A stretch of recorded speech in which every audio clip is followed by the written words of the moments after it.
All right, good evening, everyone, and welcome to another, hopefully, wonderful night of streaming with me. Got the kids to bed, the wife to bed.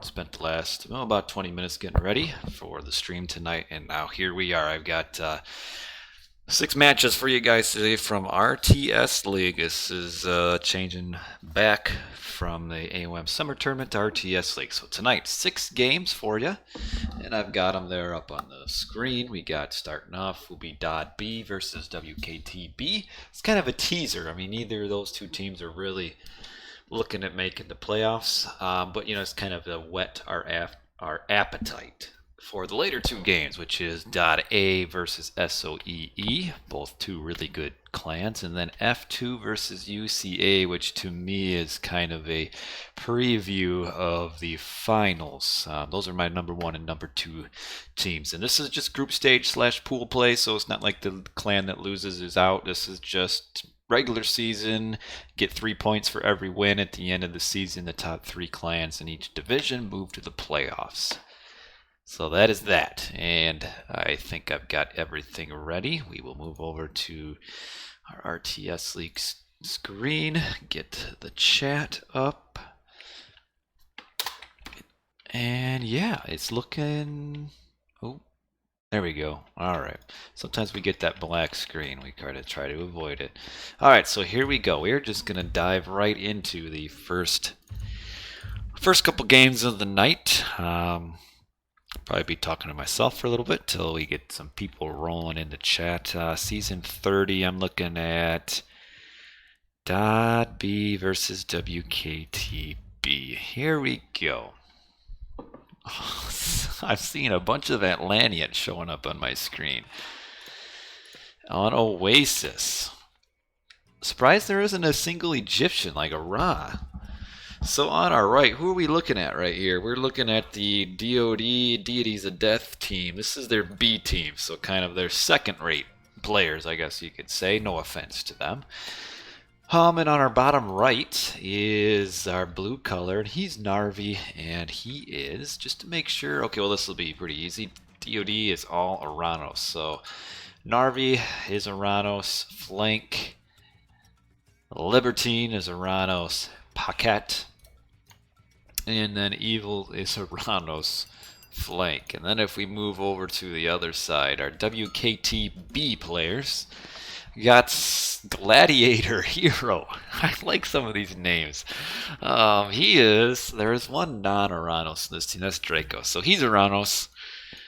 Draco or Draco or whatever you want to call it. He is the Pocket Kronos. And then Marcos is another Aranos. Blossom Goose says, oh yes. Probably didn't realize we're looking at 6 Atlantean. You probably would say, oh no. So yeah, you just got in just at the beginning. This is my first of 6 games tonight. And this is not teams that are competing for the playoffs.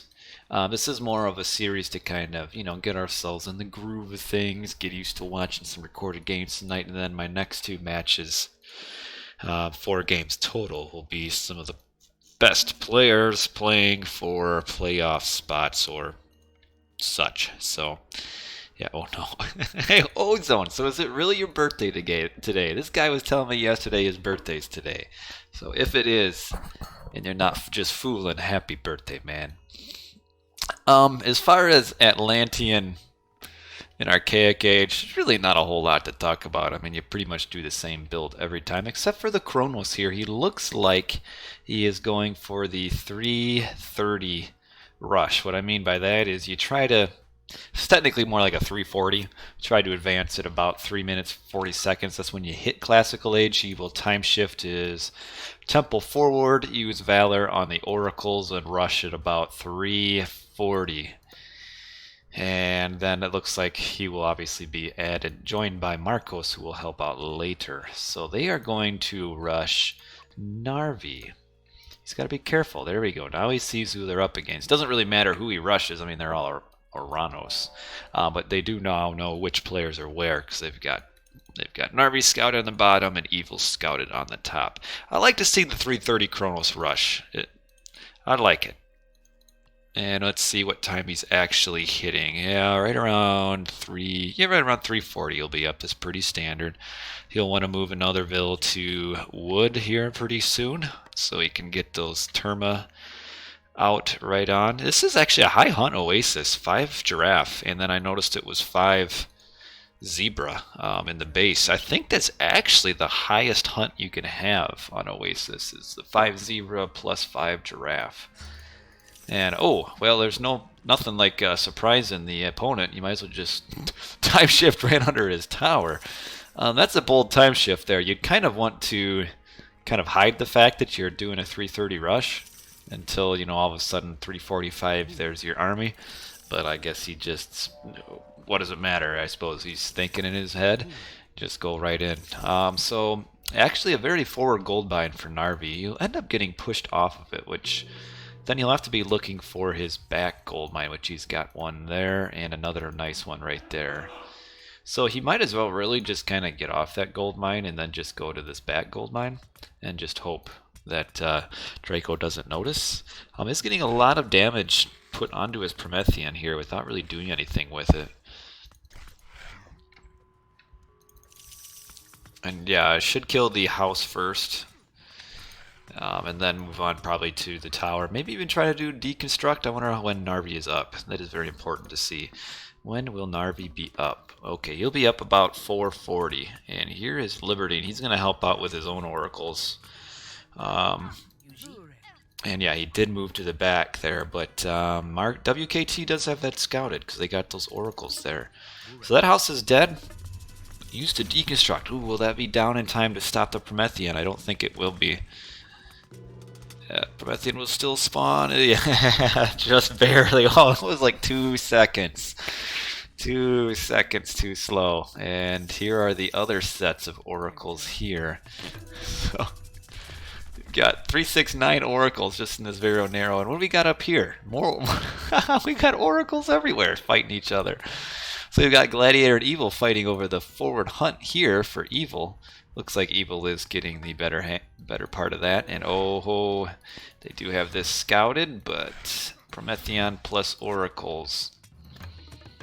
And now killing towers here. These 2 towers really don't, I mean, you want to get on the Vills because killing the towers isn't really accomplishing a whole lot. It's doubtful that Narvi will even bother to research Watchtower, so really needs to get those units in on the villagers, get them idle. I mean, there's vills that can be idle, and there they are back here. Okay, so Evil has stabilized his front, and Narvi has stabilized this pretty well. Okay, little shockwave. Alright, alright. I'm kind of wondering, Draco like doesn't have an army. Like, you fall back there, it is. Actually, it's not really done a whole lot of damage with this Chronos Rush, which kind of leaves his eco kind of sucky. So actually, so far, DoD has really responded pretty well. And oh, Gladiator was pushed off of Hunt on the top side. So he will need to be careful. One thing about Aranos versus Aranos, a little shockwave here, doesn't really accomplish anything. You kind of want to save shockwave for when there's a very important battle, because here he was just able to run and actually not even get a single damage. But Aranos versus Aranos kind of tends to be a little bit snowbally, where once one side gets that advantage, see now, and this is a better shockwave for Gladiator. He was able to use it in the middle of a fight, and that helped him out considerably. But yeah, once one edge starts getting the advantage, it's kind of over from there. And what do we got here? A lot of Atlantean units just whacking away, try to get those Terma, shooting at Terma. Looks like DoD really has the better army here, if I'm looking at my numbers right. Yeah, because Marcos really doesn't have much for an army. He's only got 4 units, which he should have more than that. Unless he like lost a bunch without any reason. Oh, he's got a few back here, I see, but they're not really accomplishing. Oh wait, never mind. These colors, it's so hard keeping track of all who is who, because they're all Atlantean. So we got 2 fights, basically. Okay, so actually this is some nice little aggression here, is getting at least 1 citizen idle. And this battle seems like it's mostly even, really. Maybe Gladiator taking the benefit now with those last few trades. And yeah, he's now pushing Evil back, and Evil did have to move off of the hunt. So actually that is considerably in Gladiator's favor now, because Evil really built forward. And kind of surprised Gladiator just isn't parking here. Maybe destroying the forward base. That would actually be quite beneficial for him. So far in my mind, I am seeing WKT with the advantage up here. And even though WKT is on the offensive down here, the 340 rush for Draco does hurt his eco. I would say that WKT is probably slightly behind on this side, which is pretty cool. We got each team with an advantage on each side. Alright, so Gladiator is foregoing that and going more, just avoiding the forward and going for a rush or raid. And we'll stop this building, which is a counter barracks, and get on the gold mine as well. This is actually really good pressure right there. And yeah, now DoD is beating WKT back on the bottom. And Gladiator will have to be careful. There's a lot of Murmillo here, and he's going to have to watch out. But so far, neither is really microing their Terma to fire at Terma. So actually, this is still Gladiator's fight to win here. And oh, we have a time shift. Oh, on the manor. Well, there's another manor there. So what's the point? So yeah, Gladiator did end up kind of winning that. It was a little bit even, but did end up winning. And is he gonna get a Vil kill? He is. And will he get another one? Oh, he's got to get to this manor. Oh, one more shot. Promethean was in mid-swing and couldn't quite get it in time. Oh, feels bad, man. Tell you what, those a little Promethean up here too. He could actually maybe. No, he's not. They see that. But to go right here, the Vil with like 1 HP is right there. Alright, so now Gladiator is getting on this forward base. Man, that Vil doesn't know how lucky it is. Or maybe it does. Okay. Spitting out all of those Terma. Get in on that. Yeah, Evil is quite a bit behind Gladiator Hero. And I tell you what, Gladiator Hero, 2 years ago, man, that guy was just complete awful. And he's actually not like terrible right now, so it's kind of nice to see, the improvement. Oh, he did kill another Vil down here. Is that the one that was almost dead?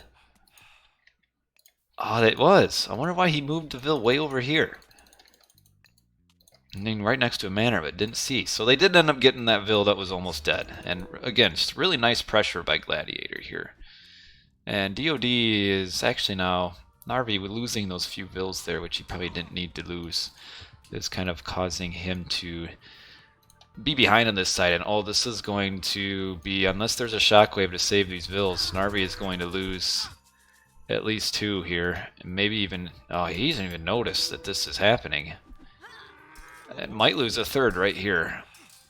And will it get it? Oh, again, 1 hit. It's like 1 hit point. Oh, man. So excited I can't even talk. Wow. But with those kills on Narvi kind of not paying too much attention to his eco, that's definitely putting WKT ahead down here in the bottom. As we can see, Marcos is getting that forward town center. And Evil is trying to do a raid, but he just lost like 5 Terma for no reason. And is still just pounding away at this manor while his military is dying. Huh. There he goes, after the army is basically dead. Just a reminder, these aren't the top players of the league right now. This is kind of a warm-up series to get into the big games that I've got coming up, and after these are done. But sometimes it's nice to watch the not-so-good players and kind of realize that some of us maybe watching aren't quite as far away as we could be from maybe doing some things in the game. Future top players. Yes, this is like the the D League or minor leagues if you watch baseball. This is what we're looking at here. And again, I tell you what, Gladiator is putting on a good game up here on the top. And again, a year or two ago, he probably would not be anywhere close to where he is right now. So that's pretty cool. We do have a Marcos with a little bit of a raid coming back here. And oops, accidentally clicked fast forward for a little bit. But okay, so Evil does have the towers. That's kind of going to prevent that little raid from working. But get a surround on that Vil. Get a surround on that Vil. There you go. That's a nice surround there. And even that is kind of tactics 101. You see maybe a lot of lesser players. Ooh, this is a really nicely timed raid that is going to slow down this town center. He could probably build it. Pop these two citizens out right now and build it. And we do have Gladiator is up age 3 as well. But yeah, he should pop out and finish this town center right now. He could do it. There he goes. How much of the stream did you miss? Well, almost none. This is the first game of 6.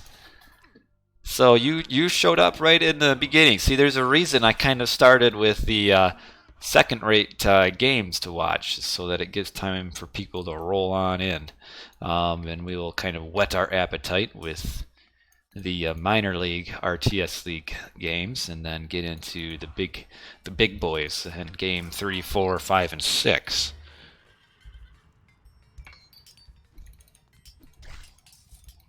All right, so right now we're just watching a bunch of Atlanteans fighting each other on Oasis.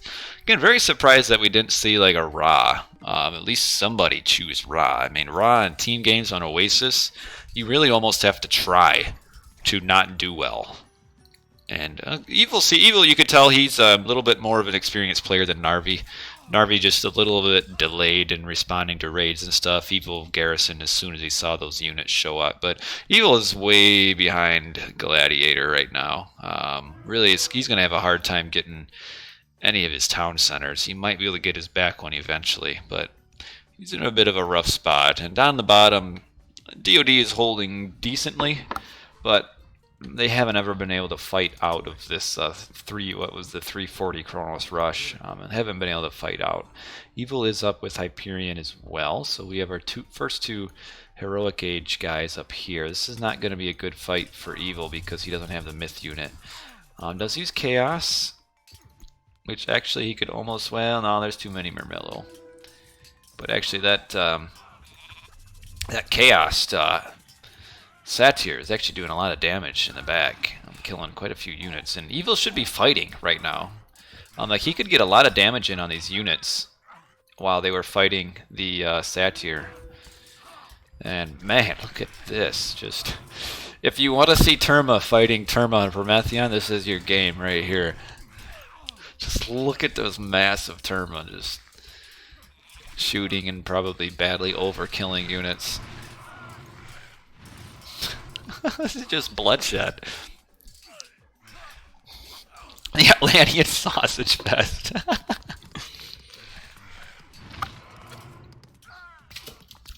They don't really have any siege down here on the bottom though. Well, they will with this fortress.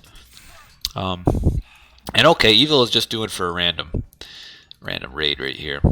Yeah, we don't have any diversity, but this is a very diversity-oriented stream.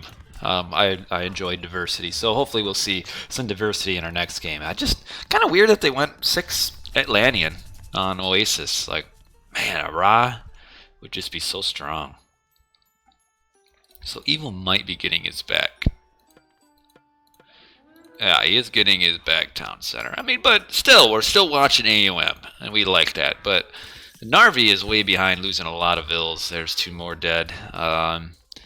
And his forward town centers are captured, and Gladiator is really firmly in the driver's seat up here. So really, DoD's days in this game are really getting numbered. So we'll be moving on to game 2 shortly, and hopefully won't have all of the,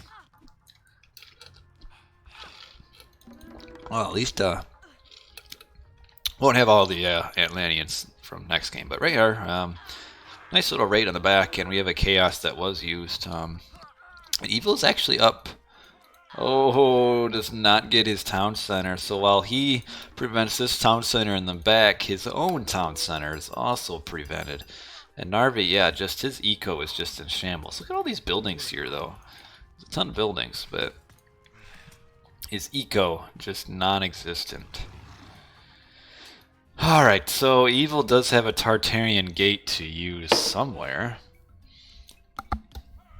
Should probably put it up here. Yeah, at least when you get Atlantean mirrors, at least it's an aggressive game. You're right. Sometimes when you watch like the Egyptian mirrors, it's like it just stagnates into an endless stalemate in the middle of the map where everybody's just basically, just defending. But this is at least we get aggression. You have action. I mean, starting at 340, we had action. So at least you have that. Ooh, look at this juicy pack of citizens there. Alright, so there is our Tartarian gate. Want to kill the hero Contarius, because they do the most damage to this building here. And now Gladiator has his own Tartarian gate. Look at all this. And this town center is almost done. We got all these destroyers on it. And where is the other Tartarian? Okay, he's looking to use. Probably will throw it down maybe right on top of the fortress or palace. Yep, there we go. These Terma are kind of sticking around down here for a while and kind of getting damaged by the Tartarian gate spawn. Okay, so this Narvi's base is pretty much gone. And with this Tartarian gate here, he'll kill actually quite a few buildings. And I don't even think Evil has an army. Where's Evil's army? Yeah, he's at 73, 130 pop. But he does have 2,300 gold in the bank. Tartarian gate actually doing a decent amount of damage. These Terma are shooting at the... There was one that was almost dead, and they killed the full one first. But we'll get the two Satyr there. Does it really matter? No, not really. So actually a really nice continued push by WKT here. And that is GG. DoD is calling GG. So that is game 1 to WKTB. Well played by them. A lot of Atlantean, if that's the thing you like.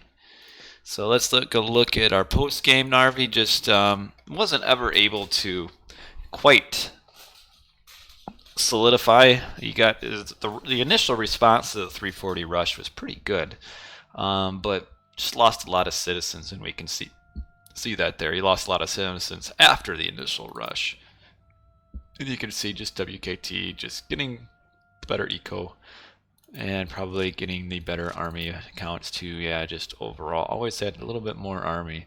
Probably had some pretty good kill death ratios as well. Evil was pretty far behind, 60 to 92. Marcos was way behind, actually. And actually, Libertine did well. It's the pocket helping out on the bottom. But that is game 1, and now we will move on to game 2. I'm going to assume this was probably WKTB's map. And so we'll move on to game number 2. Is this the same recording? Or did I do game number 1 the last time? Okay, so this is the same map.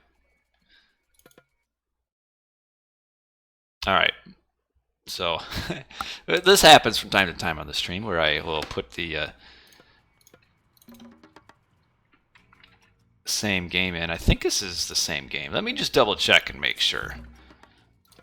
I might have just gotten the recorded game from different players, because this is the one I just watched.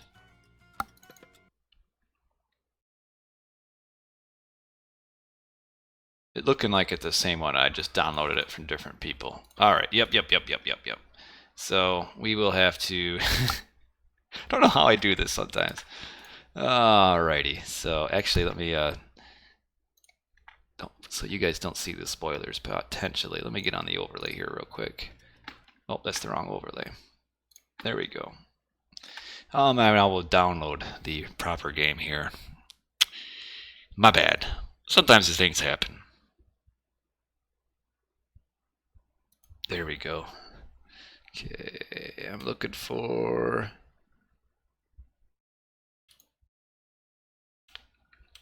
Okay, that's the Oasis game. I'm looking for this. You know what?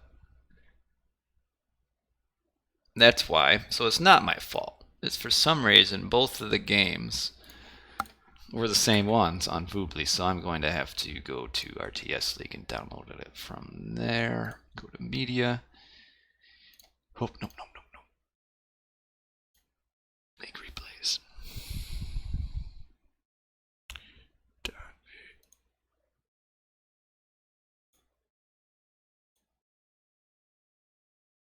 Okay, did they just down?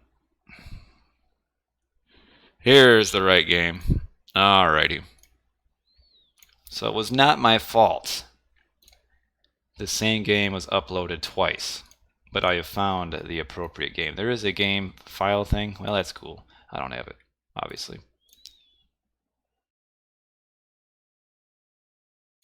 Alright, now we're ready to go.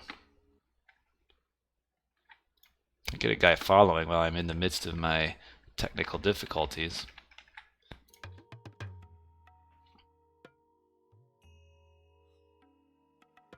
Alrighty. Well played. You told me I'm cute? Jeez, that's creepy. Alright, game 2. This is more like it. Look at this. Marsh, the best team map in the game, according to me. And I love Marsh. And we've got some I'm seeing some non-Atlantean on there. So, okay, what do we got on our right? This is WKT, who do like their Atlanteans. So they've got a few Atlanteans again. And this is Marcos. He's Oranos. And our pocket is Gladiator Hero. He's Odin, getting that great hunt, both on pigs and the deer.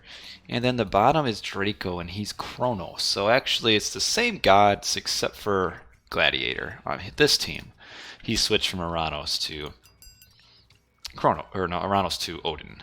On our left, we've got DoD, and they've got a bunch of Norse. It looks like Norse and Greek. So we've got Narvi. He's blue again, and he is Loki. And Evil is Loki. And Libertine is Zeus. Alright, so this is a much better hodgepodge of civs here. So we'll see, hopefully a lot better games. So yeah, this is definitely going to be DoD's home map. I know Narvi normally plays Norse, and Evil likes to play a lot of Norse as well. And so we've got a nice Norse map. Marsh, we'll see a lot of Hersier. And then we also got a Zeus who could do Hermes and get some centaurs, or he could do Athena and go for like some hoplite restoration raids. We'll see what they do. I would probably better to go Athena in this case. We do have a first spy used on Marcos up here. Oh, what's this relic? Oh, caravans are cheaper and move faster. Man, if this game gets in the late game, that's the best relic to have. Oh my goodness. It's really trying to train a dwarf there, and it's making very squeaky noises. So, when you see Loki, what you're going to see is Hersier raids, and it's always important to not lose your early Hersier, and then move them back. They'll go up with Forseti, which gets them access to the healing spring. So what you want to do when your Hersier start getting damaged in classical age is run them on back to your town center, right next to your healing spring, heal them back up, and then once they're healed up, back to war they go. So that's all cool. Awesome, and it requires a little bit of micro, and that's kind of the difference between, well, one of probably many, but one difference between mediocre Loki players and top Loki players is the difference in being able to save the Hersier so they do not die. Our Kronos player probably won't do a 330 rush. Oh, no, is he? No, he's not. Just built an early temple. But yeah, don't want to do a 330 rush. That's not very good. Lots of people forget to use the spring once things get heated. Yeah, you're probably talking about me. I tend to forget to use it. Okay, so he is going to be doing... Well, he's trying to age up at 4 minutes. Don't really know if he needs to age up that fast. I think the problem is, though, he doesn't know who he's up against, and is maybe worried that he's up against the Loki. But he should have made one more citizen and aged up at 430. Unless he's trying to do for kind of a semi-rush. Okay, so actually Gladiator is building on the bottom. So yeah, he's probably aging up quickly to try to get some pressure down on the bottom a little bit early. And you know, that Zeus is kind of one of those gods that you can get some early pressure on. But oh, never mind. He's going up here. He's going to pressure the Loki instead, which I don't know. It seems like the teamwork here is maybe a little bit non-existent, where Gladiator builds down here to attack this guy, and then Draco just time shifts up here to attack this guy. It almost, you know, if he's going to forward build, he should maybe have forward built on this side so they could double and potentially triple Narvi and maybe put him out of the game early. Okay, he's getting his next Oracle, so he'll be doing a Valor. Kind of a late Valor, though. I mean, typically when you age up, you want to use your Valor right away and get him attacking right away. And we can see this is going to be about 25 to 30 seconds before he's even going to get any value out of this aggressive Valor. To the point where now he's still not getting anything. Could do a deconstruct right here. You want to get that deconstructed right away. And his Oracles are still standing around doing nothing.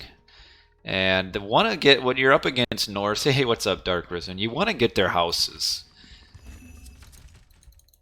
So that's what they should do, is try to get on these houses to prevent any military from building later on. But this need to be okay. Is doing a good job of being careful with this Promethean. And they should be able to get a little bit of pressure on at least this house. And this nice forward gold mine as well. And we have this Valkyrie raiding down here. And we're going to end up seeing the other Loki, the pocket Loki, coming down. So Port Narvi is kind of the center of attention again for WKT. And Libertine is going to have to save him. But so far, all they've done with this aggression is kill a house. Did force the research of the Watchtower. But it's not I mean, it is 300 resources put into the upgrade. It is trying to finish off. Yeah, he'll get that tower and then probably run back. And we have a bolt. Okay, the bolt was used on the Valkyrie. So we have the Ulsark raid on the bottom. So Gladiator is going with Ulsark raids, which isn't bad against Zeus. And when did the Zeus go anyway? Oh, Zeus went up with Hermes, so looking for Centaurs. Now, Centaurs do absolutely shred Ulsark. So is he? Yeah, he is getting Centaurs. Did he lose a fill? He did. He lost a fill to the water buffalo. Haha. Sucks to be you. So Evil needs to be careful not to lose his heroes here. Doesn't actually really need to fight right here, because this doesn't really protect anything. He's looking to get Hall of Fame. Oh, a little mismanaged of his units there. Needs to send those to... Oh, what is he doing? He's driving me crazy with this movement. Alright, now we just got Hall of Fame, so now they are the speedy hearse here. Should think about sending this one hearse here back. And oh, we have some... Oh, is he going to get this Vil? Oh, well, he got it! He got the Vil with the curved rock he threw in. And a nice spawn there. So this is actually nice counter pressure here by Evil. He should continue to win this battle. Okay, we do get the Valor used. And that'll... Okay, so Valor will make the... stop the attack. But nice to get one citizen dead like that. And now Gladiator is switching over to a raiding cavalry. And yeah, there's Centaurs on these Ulsarks. And yeah, Centaurs just absolutely shred Ulfs. I mean, that was a special attack that took over half of the HP from that Ulfsark there. And where did Evil's Herseer go? Okay, they're down here. Doesn't actually... Where are the rest? That's not a lot of Herseer. Okay, here's more. Evil doesn't seem like he has a ton of Herseer. In fact, he has less than Narvi, unless there's Herseer somewhere I don't see. But once the rest of these get up, he should be able to kill that army pretty easily. And yeah, these Centaurs are completely destroying this attempt of a Ulsark raid. So Gladiator with the Ulsark raid against the Zeus isn't Is it preferable? And these, they're just mowing down his units. But on the other hand, up here, it is going pretty well for WKT. Question is, does Narvi have a back gold mine? Oh, he does. So safely hunting and mining in the back while Draco is pressing on the front. So yeah, so Marcos is trying to come back, but there's a very nice spy that I saw. DoD has a spy on this army to know where they are, so that is important. But still does beat this army, and we'll kill that troll. Yeah. So kill the troll and then turn around and fight. And this... Oh, no, fight that. That's such a good fight for you, Libertine. Oh, man, he could have done so much more damage there. Okay, so now the Hersier are winning this. They got a, looks like an Olsark spawn here. Oh, no, well, never mind. We do have another Valor. Where are Evil's heroes? These are almost all dead right here, though. Okay, here comes two more Hersier. I saw two Hersier down the bottom. And this is the reason why Centaurs do so well against Odin is Odin doesn't, even if he wanted to, can't get Hall of Thanes because he can't go Forseti. So this is the fastest his heroes will run. It's 4.2 speed. And what are the Centaurs? Like way up in the 6s? So yeah, that sucks to be an Odin facing a Zeus. Just needs to be careful with these Centaurs, just not to let the Hersier get on him. But yeah, he should be doing a little more kiting than what he is. There we go. Get some shots in, and you can really pick off units in that without taking any damage. And yeah, so now the heroes are way back here. He can kill probably 3 or 4 more without having to run. And yeah, it's just nothing Odin can do against this. So that kind of why I guess they didn't know if I don't think they knew the Zeus was here when he forward built, but you don't want Odin going into Zeus. But nice pressure on the top, although it really isn't getting at Narvi's eco at all. I mean, so far he's killing buildings, which does hurt. I mean, it's, you know, resources spent into buildings that are getting wasted. But this is where the army needs to be, and actually Marcos is doing a good job raiding back here. And is on the Vils that push the hunt off, and now here comes Narvi down to double up on Marcos. Because he can afford that, because this army here really isn't doing a whole lot. I mean, now it's killing a wall. I mean, big deal. And that's allowing DoD to double up. Okay, nice little wall block here, or building block, and that really confuses the units, and he hasn't noticed. And still has not noticed it. Oh, that hurts. That's a really nice foundation block there. What you need to do when you're facing foundation blocks like this is just attack the foundation right away, and that'll kill it, and then you can move past it. Instead, oh, nice raid up here though. Narvi needed to pay attention and not lose his units. He should have just kind of preemptively moved, but oh, does get that off. Oh, almost hit it in. But look at all these Centaurs. Might as well stop with the Centaurs at this point. Oh, needs to pay attention. Oh. So Narvi, even though they did double up on this army and really did a good job of killing it, Narvi is still getting attacked really well because, I don't know, maybe stuff is happening to Evil that I haven't seen. We do have this raiding cavalry down on Evil. But Evil is not where he should be in terms of helping Narvi out. Because actually Narvi looks like he has more of an army than Evil does. Which really shouldn't be the case because Narvi's the one that's kind of getting mangled and doubled up here. And Evil just doesn't have a huge army. Is he maybe advancing? No. He's getting a town center. His eco is kind of way off. 1,200 gold. Narvi has 1,200 gold too. If DoD wants to win, they are going to need Libertine to do some major damage down here. Draco so far is doing a good job of hiding his Vils. He did lose 2, but he does have a ton of idle Vils right now. And yeah, this army again, It needs to get Jarls out. Okay, here's the first hill fort. Until he gets Jarls, he has no way, he being Gladiator, has no way to kill all these centaurs. And Evil, again, is... Oh, he does have this... The spy on here should maybe be able to get a couple vills out of this. If he can get a good block, he can maybe get more than just 2. So far is doing a good job path blocking. Needs to move a few up though. Okay, 1.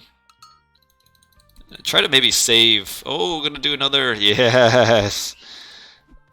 Should probably save the one that has the spy and then kill the one that doesn't. Yeah, Narvi is in trouble. Because, get a rear surround on it. There we go. Okay, does get 3. That's good. But Narvi is in a heap of trouble. And ceasefire used maybe a little bit prematurely. The only trouble is his own sexiness. Maybe that's why he keeps on getting doubled every game, is that WKT can't resist the good looks emanating on this top corner of the map, and so they gotta come at him. But yeah, Narvi is in some deep doo-doo. In fact, what Liberty needs to do, which he can't, is fight off this side and come up. Like, actually... Libertine could almost afford to send, because there's no real siege other than, well, there is the Mountain Giant, which Libertine has already used his bolt. Libertine should almost send his Herseer up here, or not his Herseer, his Centaurs up here to just finish off one of these armies, because otherwise Narvi's never going to come back as long as these armies are marching around. And we're seeing, oh, this will be, though, a nice counter raid right here. I mean, this will be 3 citizens dead, and we do have a flaming weapons used. But there are just a ton of units, and so far his units are in a terrible spot. They're really getting scuffed up by these boulders trying to get around them.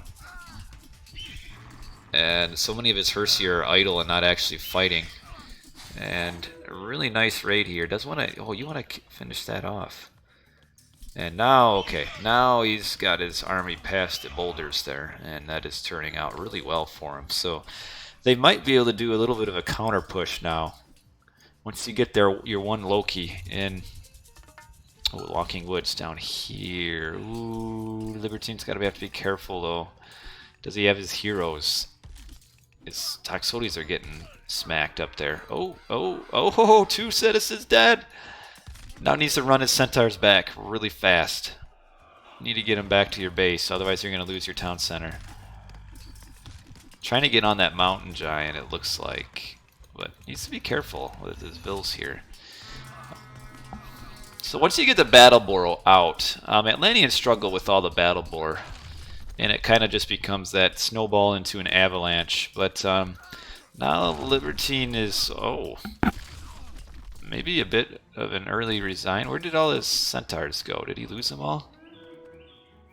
Oh, they did. That's why. Oh, he wasn't paying attention.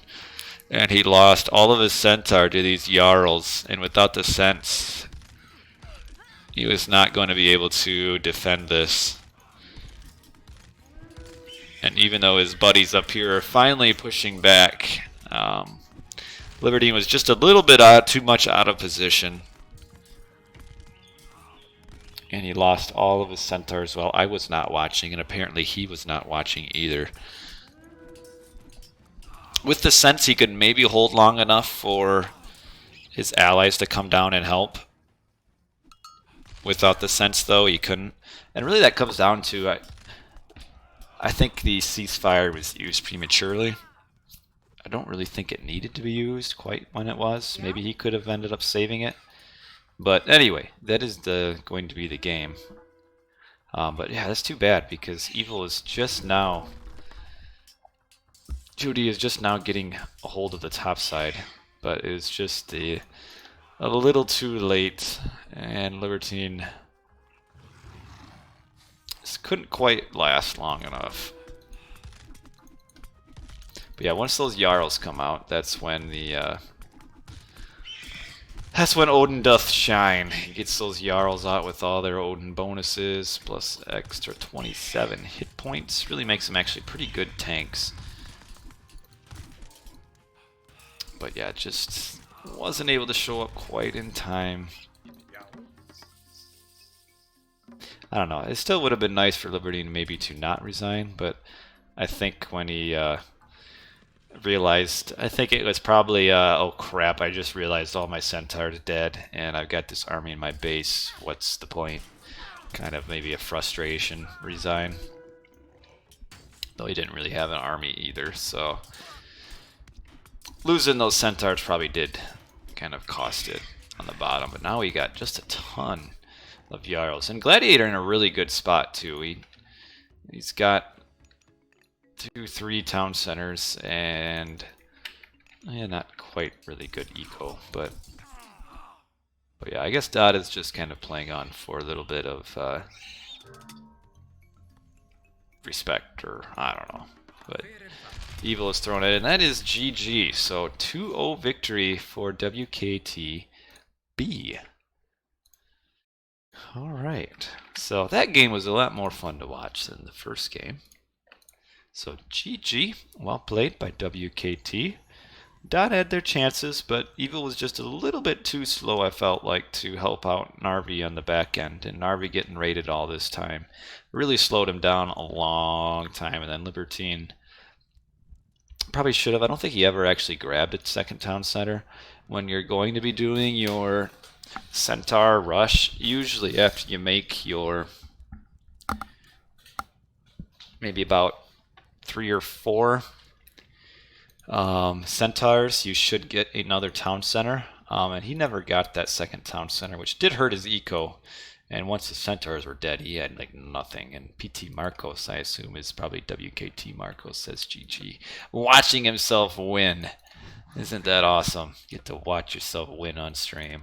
We'll take a quick look at the eco. And actually, yeah, we could see Libertine's eco was the worst out of everybody.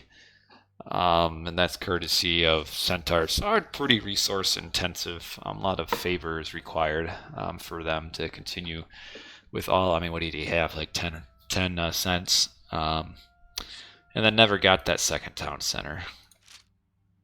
Never did. In fact, we didn't even have a second town center until 11 minutes. Wow. That's a long time. And Draco, I mean, he was getting kind of attacked by Libertine. Team stats, yeah, just a little bit too far behind. Military, Evil had good kill loss. Draco, not so good. But when you're going all out aggressive like that, and even Marcos, not so good. But Gladiator really played well both games, actually. So really well played by him. So yes, now the OP Rex. So we are going to now switch over from DoD B to DoD A and to SOEE. Now SOEE are the extended edition guys who are playing in the RTS League.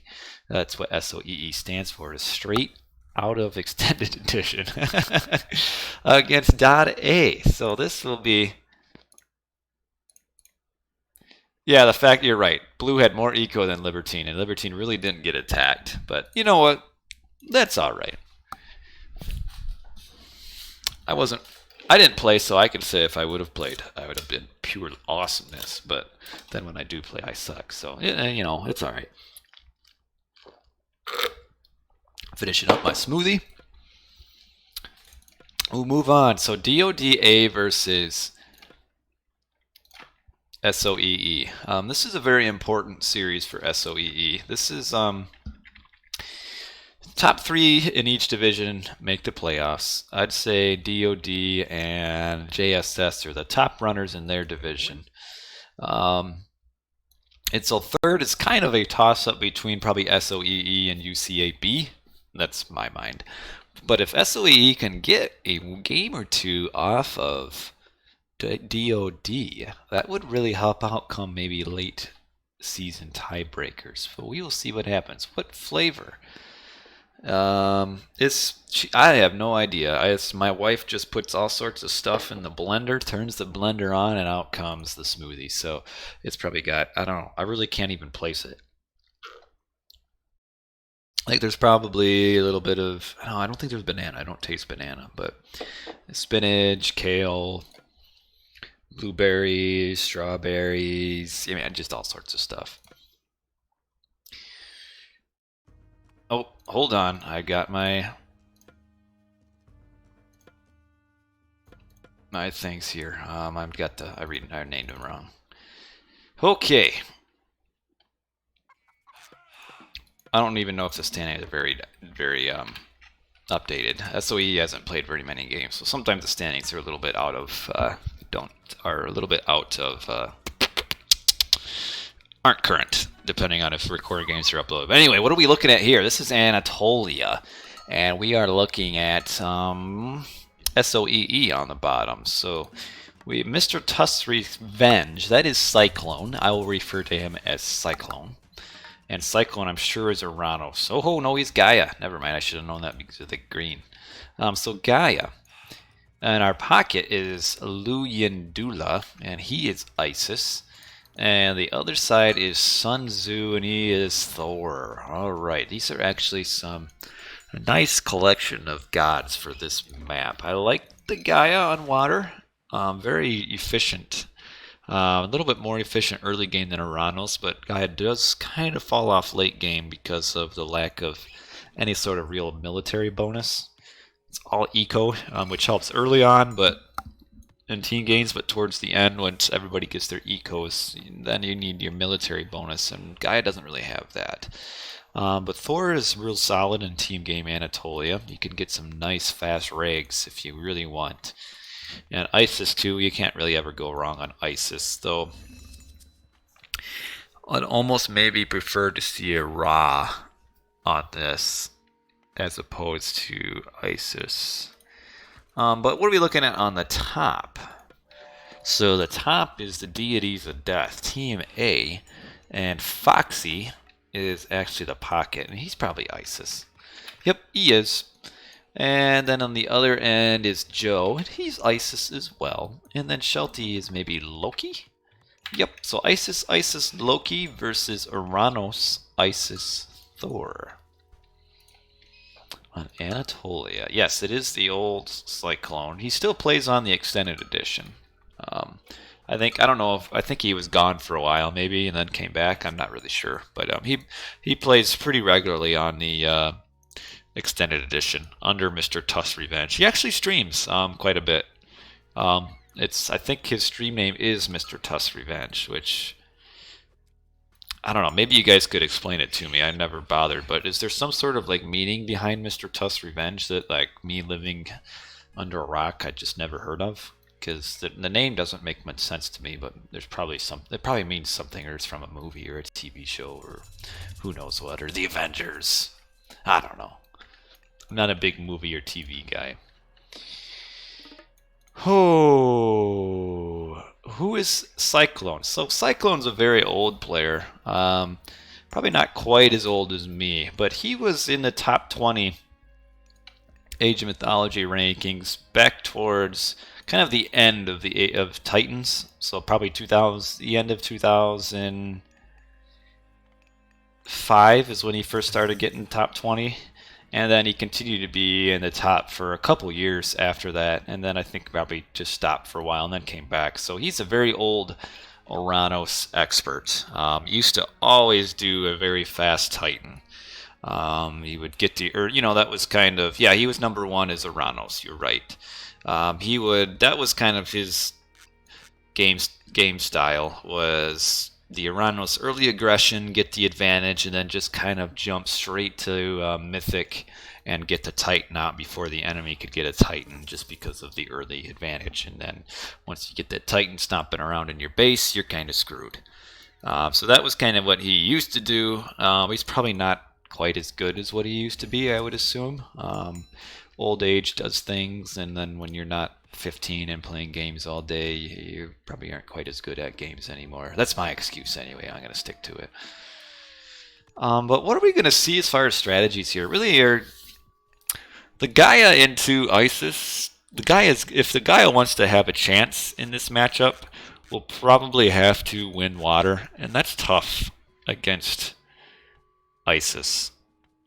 But otherwise, late game, I just don't think, I'm not senile, stop it. Even mid to late game, I just don't think Gaia can compete.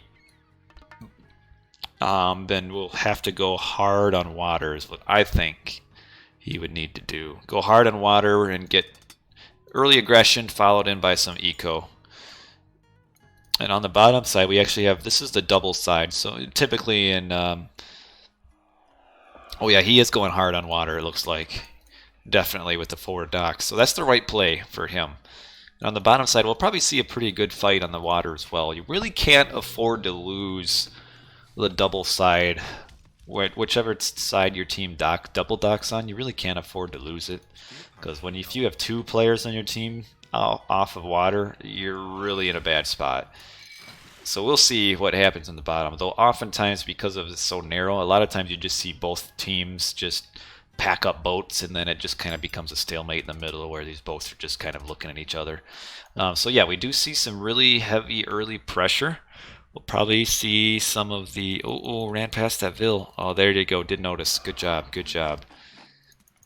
Probably see the Carnivora get used somewhere. Wants to kill that Vil. And maybe will. Problem without the Oracle speed bonus, it's so hard to catch up to it. Kind of surprised we haven't had a Carnivora yet used. I wonder if he's going to save it maybe to help out his buddies in the bottom. But yeah, this is definitely the right play for the Gaia, is to get in on all these boats. And actually, Joe is so maybe a little bit behind his dock building as far as what he wanted to be. He probably won't even make boats. Yeah, he's just going straight up to heroic. Which actually does go pretty well into... I'd like to see this the Carnivora used. I'm surprised he's not using it to kill some of these docks. But this is really good pressure. This is what the guy has to do, is that he's got Joe completely off of water. So as soon as Joe's off of water, this is when Cyclone needs to start going into eco on the back end. And yeah, shooting docks, I'm not a big fan of them. The patch did nerf their attack, but they still do too much damage. And down at the bottom we have just a 2-on-2 fight. Actually, we see Shelty going more so land than water, and it looks like he's doing a pretty good job so far. Because yeah, definitely SOEE is going really hard on water on both ends. And oh, preventing the town center with that Sphinx, that's important. He needs to get a big boat boom. Get his fish, and oh, he needs to have his fishing upgrade by now. So SOEE going harder on water, and Shelty is going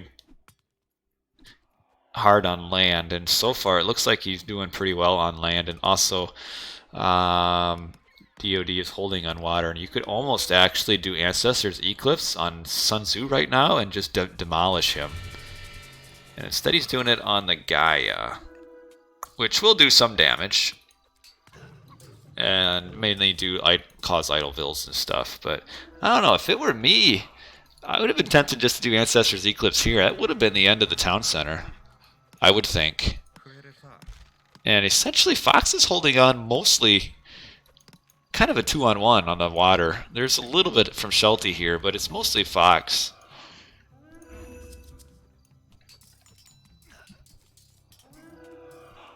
And now Joe is going to make, he's going to make his siege ships and try to come back.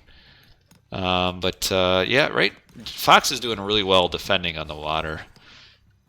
And because he's basically been doing a 2-on-1, that's allowing Shelty to do this on this end. But yeah, that Ancestors Eclipse didn't do a lot. If it were used here, that would be the end of Sun Tzu's base.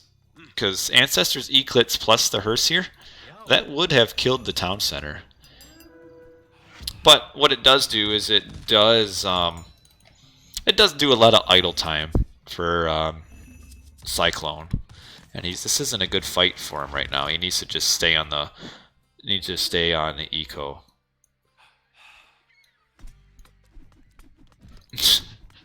Dwarfs and Bills killing the troll. Well, yes, Shelty's in a really good spot. The problem for SOEE is that Fox was able to hold on the water, mainly 2-on-1, and now Shelty is really slowing Sun Tzu down. Getting on his eco, and Sun Tzu might have a little bit of a problem here. He's gonna lose, well, just one Seville. Not terrible, I guess, but ton of hearse here, and Shelty can afford that because he's got water and not really fighting on water. And okay, now you're fighting. Okay, so Cyclone's playing this right. He's ignoring the ships and just trying to get at the eco. It does hurt that he was pushed off of his town center, though. He wanted to get that town center up. I don't even know if this is a winning fight for SOEE here. I mean, they're fighting 2-on-1 and they're losing on the water. Yeah, they gotta fall back. And so DoD on the bottom half of the map is in a really strong position. On the top, if Cyclone, the initial play was right, I think the secondary play wasn't. If he can't get his town center, he needs to age up so he can get fire ships for the siege battery, or the siege ships. Not getting a town center, and I don't think he aged up. And then not aging up means he's going to be stuck in age 2 on, well, now kind of 2 towns. And oh, see, now he's pushing on land. See, this isn't gonna, because Gaia's units are so slow, the land aggression just won't work. This should be in the form of aging up, really, and then fighting water. And yeah, now the water is kind of just stagnated, but it's stagnated with Shelty in a pretty good spot. Though a little bit of a surround by Sun Tzu. He's able to get some damage there. But the game definitely isn't over. Shelty had some really good aggression early on, but he needs to be careful. This we do have Bragi, but we also have Skady from Sun Tzu. And now, okay, now we have Fox as aged up. And we'll be getting his forward Migdol. And a Carnivora used. So get it on the chariot. Get it on the chariot. There you go. Yeah, suck that thing up. Gets the Sphinx. Trying to get the... Nice micro by Cyclone here. Getting the chariot. And needs to get his heroes, though, on the... Oh, this elephant is just tanking so much damage. Wow, that's why you can't let the Isis get the water, because elephants. And yeah, Cyclone doesn't have any water anymore. The land aggression, probably a mistake. Should have tried to probably age 2 and fight. Okay, so Fox is used. This is Fox's Ancestors Eclipse on this. And one thing I'm seeing from Luan Dula is he doesn't really have an army. He's got a few axemen, and that's it. And this town center will probably go down. Yeah, because we've got a mountain giant here just smashing at it. And water is still a little bit... Yeah. Well, I mean, you know that coming in. But, yeah, that's shooting docks. They are what they are. Oh, what's the mountain giant doing? I guess he's just got distracted by a few vills and wants to whack a few vills. But, yeah, get back on that town center. And this is a really nice push for DoD. And Sun Tzu a little bit out of position. Losing his army, getting surrounded by the Hersier, and then with the minions in the back end. And Cyclone is in a really bad spot right now. But DoD and even SOEE is losing the water on the bottom. So this is looking pretty rough for SOEE. Because even at this point, if Sun Tzu uses Frost somewhere, what's the real point? I mean, won't like do anything to save him.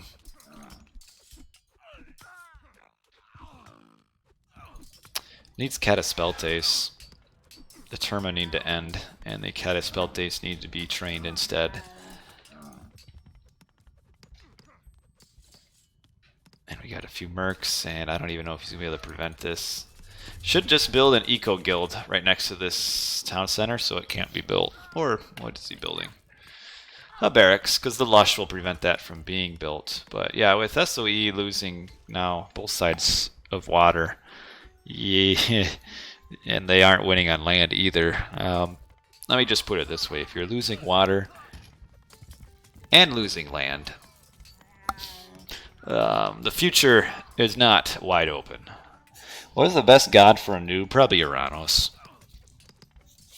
Uranos 1v1, and then play Ra for team game. 3v3, Ra. 1v1 Uranos. Because the nice thing about Uranos is you can basically do the same thing against any god and be competitive. Nope, poor Cyclone. This is going to be the end of his back town center.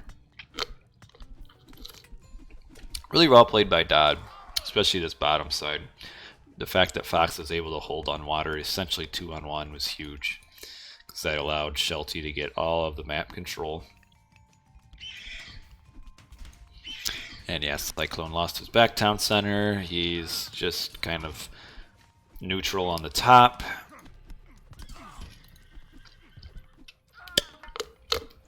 Actually doing pretty well for not having any C. It's actually kind of a little bit on the aggression, but as soon as Fimble, well, he's probably going to do a, he could even do a Flaming Weapons Fimble winner. And that'll be the end of, yeah. By the time Fimble is done, that'll probably be the end of the base here. Should probably try to kill the town center before Fimble is over, though. Yeah, poor Cyclone. He was actually doing okay against Joe, but on the bottom side just ended up being a rather huge train wreck. And yeah, now he will kill that town center before Fimble is done, so no Frost to save the town center. And even at this point, you use Frost, it's too late.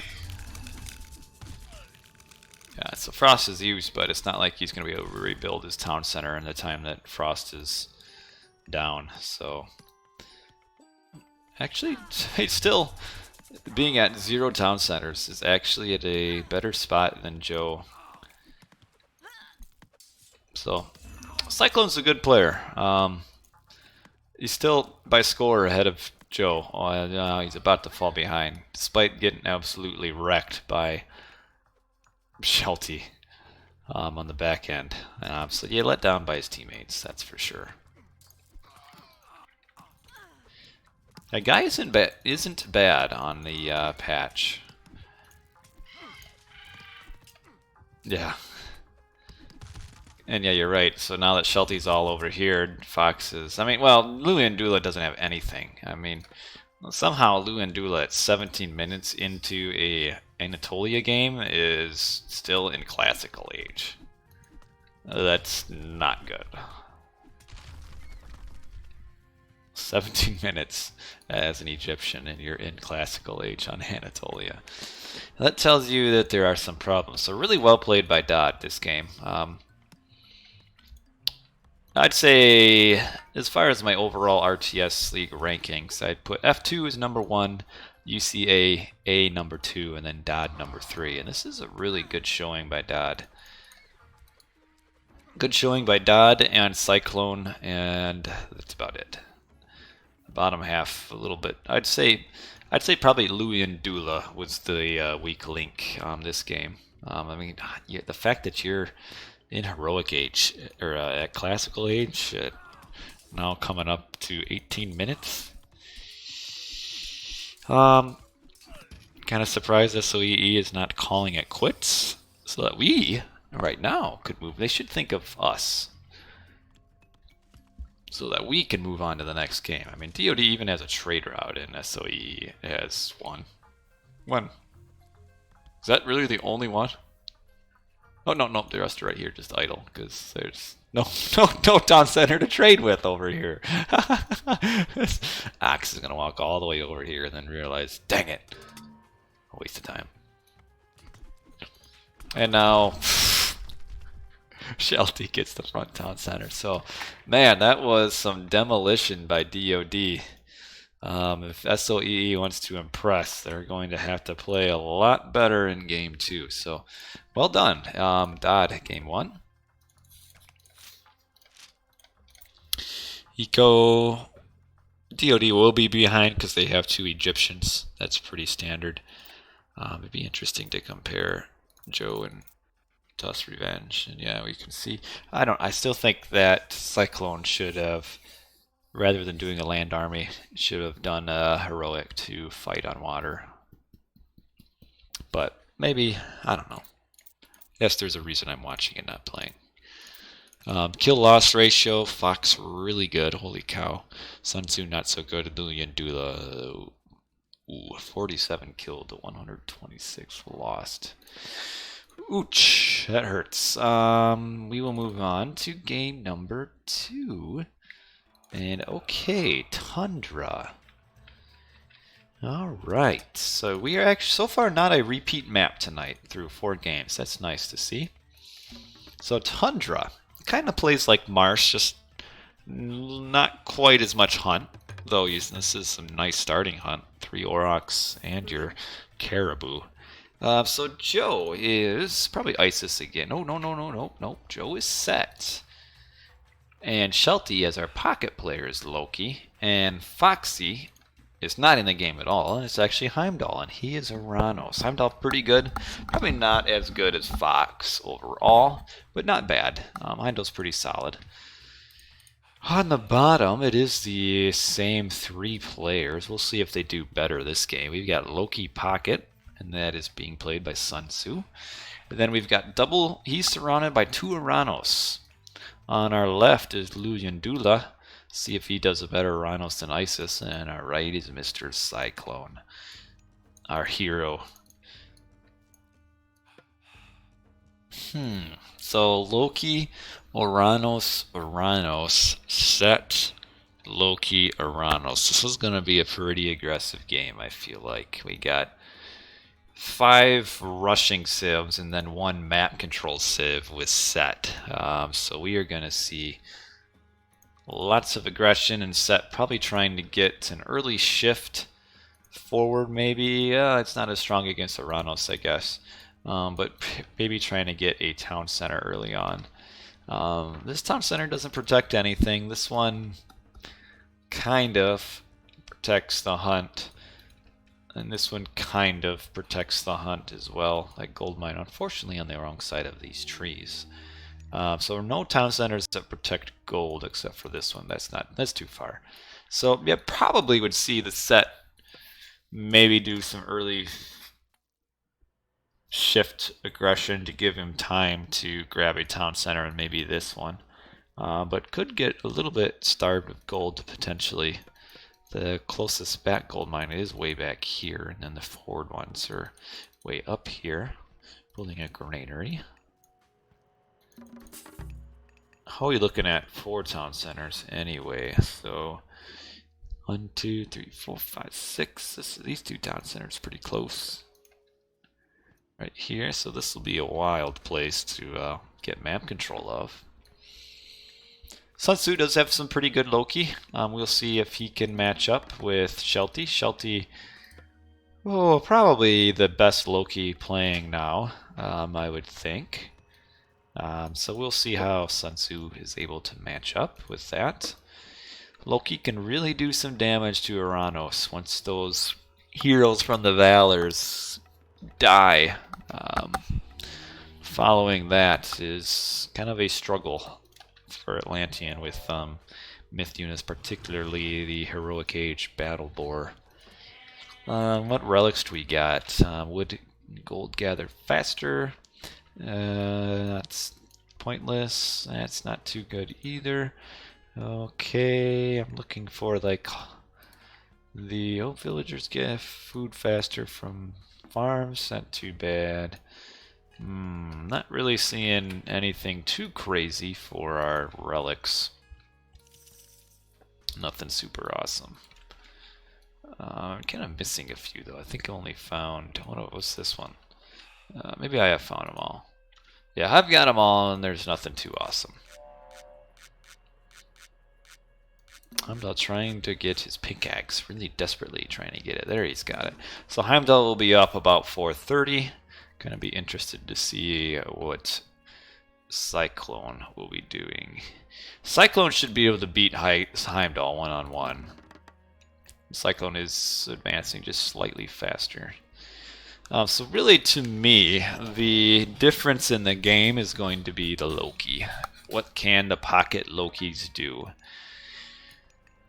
And DoD has the better Loki, so they have the advantage for sure. But Sun Tzu, as I said, is pretty good, so he can do some damage too. Maybe get some nice raids, but we'll see. I think the Loki pockets will be the decider to determine what happens. And really, in Uranos versus Set.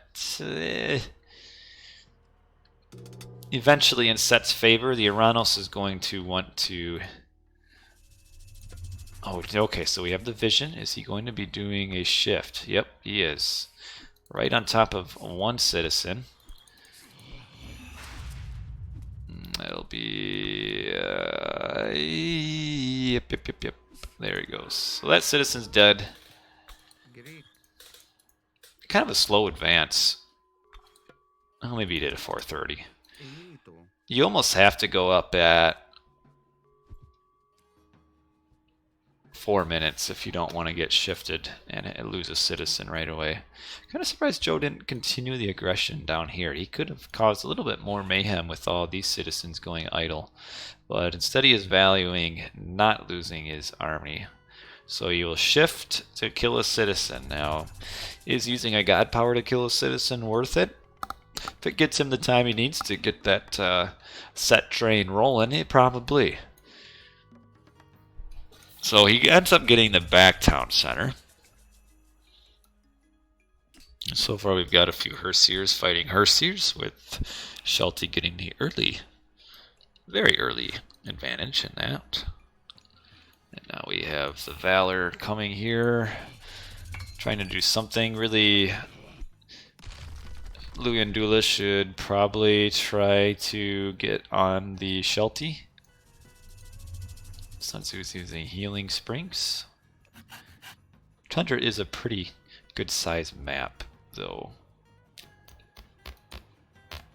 The key is, if you're Atlantean in this case, is to not have any vills that are vulnerable out in the open. So always try to get a manor next to any citizen that's not in the base. We're going to do that, trying just to get a little bit of aggression up here. It's really not much going right now. It looks like Sheltie's going to come over to maybe help out and surround the units. But yeah, when you kind of consider what should Luyendula be doing, is, you know, attacking wherever you can make the most damage. And the set isn't that, although you don't want to just leave the set alone, because then you're going to have to deal with the late game set. But Luyendula should probably be trying to raid Sheltie, but some nice little walls here to kind of protect Sheltie. It's actually a really important wall there. And then we have Cyclone up here running into... Oh, this is what I mean. You can't have your citizen 4 without a manor, and it's dead citizen for Heimdall. Just kill him and run away. There you go. Cyclone needs to get the Promethean out of his Terma. There he goes. Now he's got it.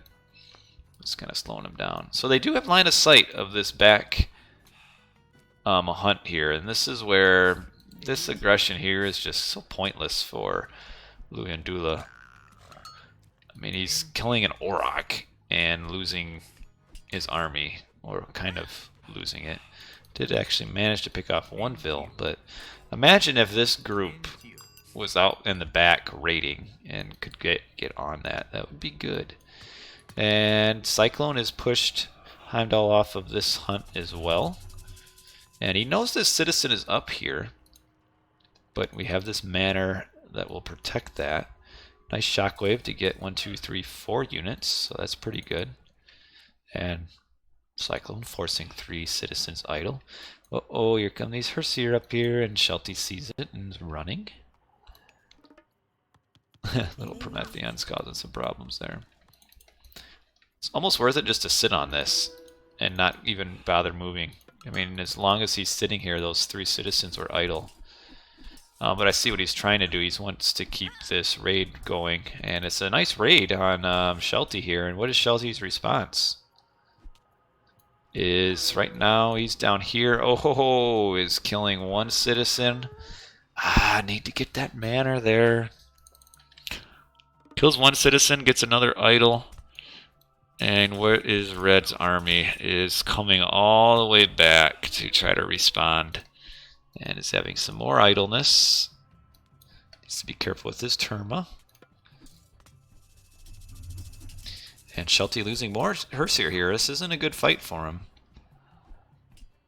There he goes. Now he's back with his friend. Alright, so far pretty even. The problem is, Lunandula losing another citizen, and now fighting where he should not be fighting. Might lose this one too, just because he stopped a citizen for a while. Yep, that's another citizen down. That hurts, but nice raid on the counter up here by Sun Tzu. So right now, Lunandula again, initially is kind of costing his team, losing a few citizens that he should not have lost. I don't know why there was any up here anyway. Losing the one down here building the settlement, also a problem.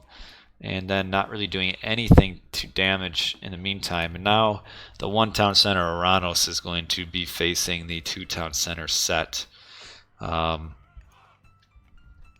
And just did not do any damage leading up to it. Like, need to do a damage to where, like, say the pocket Loki is out by raiding him, so that you can kind of do a double against Joe once he gets going with the set. And they weren't able to go. They did some damage to Shelty, but probably not enough. And even with the raid, we can see Shelty's real good score, though that's probably more so the fact that he was killing citizens down on the bottom end. But Lunandula is going to really need to do something magical at this point to survive, or have some really good teamwork where the Herseer from Sun Tzu help out. Cyclone does have a 2nd town center, as does Heimdall. And now you don't see much of Cyclone on the map. He's at full pop. This army is looking for things to do and not finding them. He probably wants to get this town center, but is a little bit worried of enemy Herseer showing up. But I think now is the time to grab that.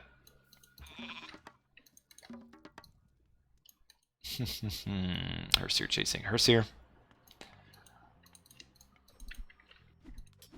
But yeah, Lunandula, the question is, how long is he going to be able to survive against Joe, and Joe getting a raid in and killing 1 citizen, and because they didn't decide to garrison, loses another. Cyclone is on the aggression over here.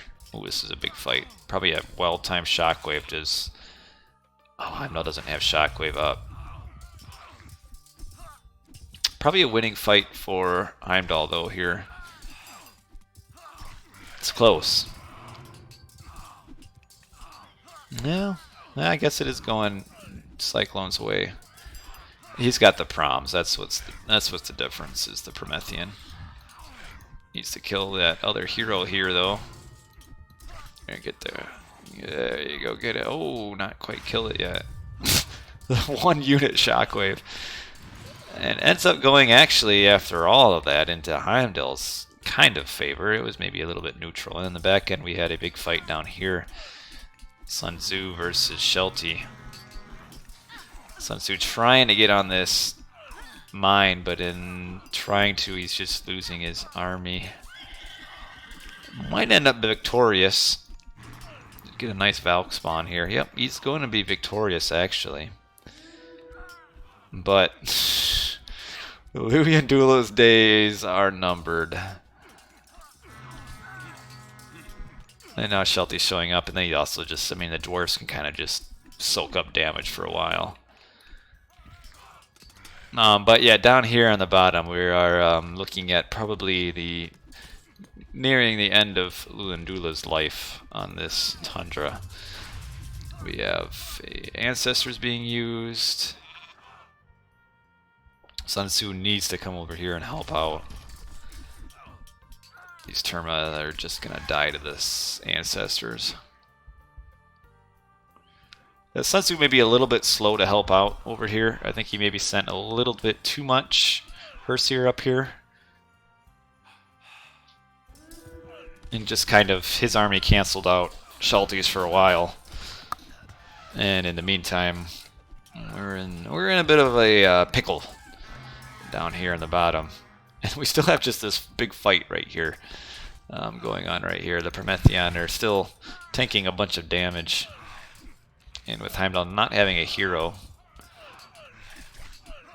but Heimdall has a ton of proms, so he'll end up winning this. Or, well, I guess not. Heimdall with Mermillo, yeah.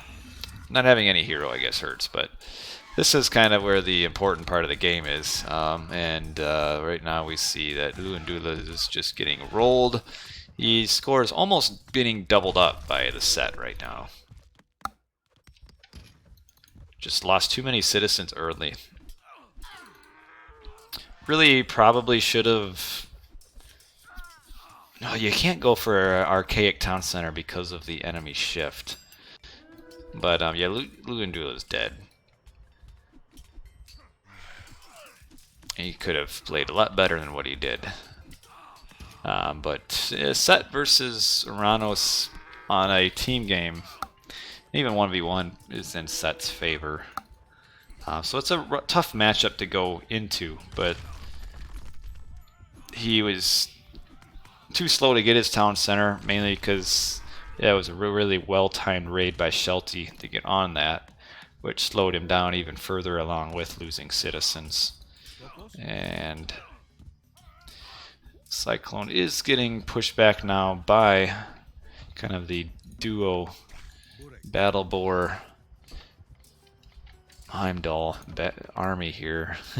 You'll probably get this down. Oh, so close. Doesn't even get the town center up. And on the bottom side, Luandula is quickly getting wiped off the map.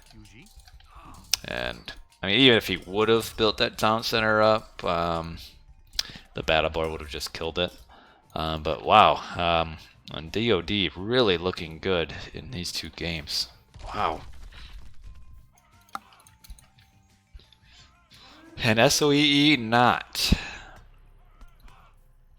If they want to beat UCA B team when they play, they will definitely have to play a better. I like how he combined his Villies in to get them in the back end. Like, please kill these Vills.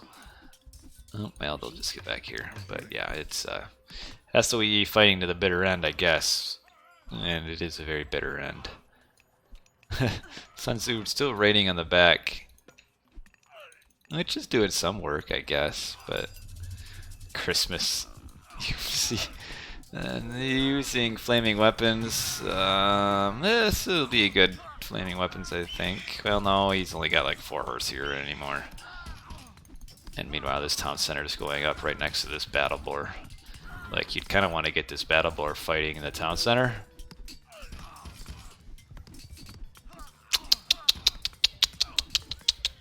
Tut, tut, tut.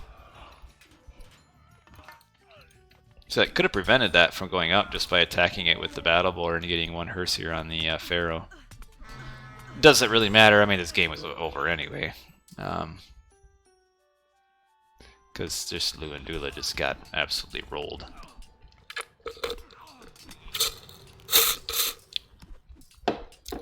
Shelty now is way behind. This is some really nice raids going on the Shelty base. That was a nice flaming weapons push. Now they have to deal with this stupid town center that got built. And Heimdall grabbing a few relics. Tomorrow is my naked stream. Yeah, the problem is just that Luyandula is just so far behind. I mean, we see Joe is now in Mythic Age, while Luyandula is in Age 2 with just one town center. So he's in a bit of a bind, shall we say. Actually, where did all those battle boar go? Ah, here they are. But they are spotted by Sun Tzu. So actually I was wrong. I was thinking that this game would be determined by whichever Loki played better. And in the end it was determined by Joseph just absolutely rolling over Luyandula. Although we could say, they won't even get this town center. We could say that Luyandula maybe getting rolled was due to his town center getting raided by Sheltie. So, maybe. But, actually Sun Tzu played this pretty well. And did some pretty nice extended raids on the back end on the gold mines. And Cyclone did end up getting the upper hand against Heimdall as well. But this side is just quite the problem. Now we have Tornado being used, and that'll likely finish off the base. See if it has enough power to get that town center. Oh, yep. Got the town center and killed a bunch of buildings. So tomorrow is Naked Stream. That would be real awkward because I'll be at work. Well, if Luyandula wasn't dead before, I think we can say he's dead now.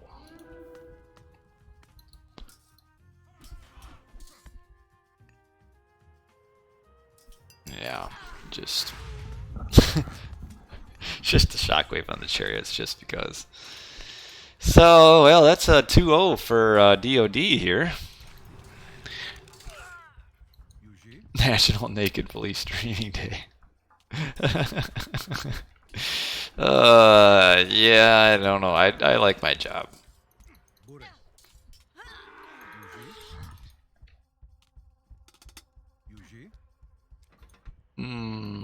Well, the good news is we have one more series after this. So while we have not yet seen a real close game, maybe our last series will give us some close games. But well played by Sun Tzu and Cyclone on their half of the map, and Luyandula kind of like game one. Luyandula is kind of the weak link, it looks like. At least he was in game one, and he certainly was in game two. This Nidhogg is actually doing some damage to these chariots, but kind of needs to be careful now because Mr. Pharaoh is wrecking him. Tartarian Gate up here. Ooh.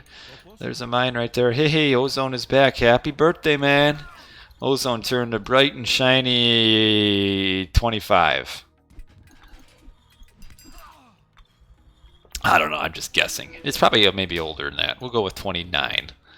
Ozone is a nice and happy 29 today.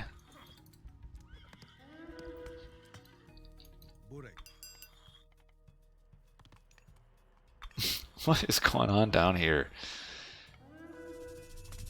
Is Cyclone actually... He's in a really good spot on his half of the map. I mean, I guess we could all say if. You can't have played AOT since 1998. Oh, AOE. Okay. I forget when I first played AOE. It was probably 99. Because I think I started playing when the expansion came out. Because I think somebody in the family got the double box, original and expansion. Or maybe, I don't know, was the original actually free when it first came out? I can't remember now. I don't think it, maybe it wasn't. But I thought there was like promotional discs that was free for it. Oh, here come these Hersier to finish off these fire giants.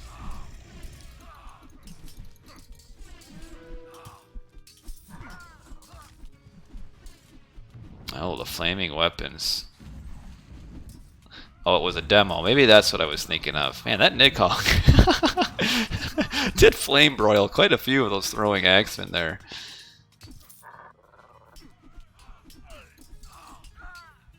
But I can see what SOE is trying to do, is hoping that they can maybe win this side while Sun Tzu holds Joe, but that's not going to happen. So you could, the demo was you could play it for 9 hours, huh? Alright, so we must have had the full version. I tell you what, those, when you talk about nostalgia and Age of Empires, for me that brings, I spent a lot of time in the editor, Jake, just designing stupid scenarios and stuff, and I probably almost edited or made scenarios more than I actually played. Like, I would just cram like 200 units in the editor and then just have big fights and then just redo it over and over and over rather than actually playing the game. I mean, I played the game some, but yeah, I loved all that. Chariots down here. I mean, this game is kind of dwindling into just kind of an extended... look at this. Kind of an extended effort of futility for SOEE trying to win this 2v3. Oh, look, they did donate a town center to Luandula on the back end, but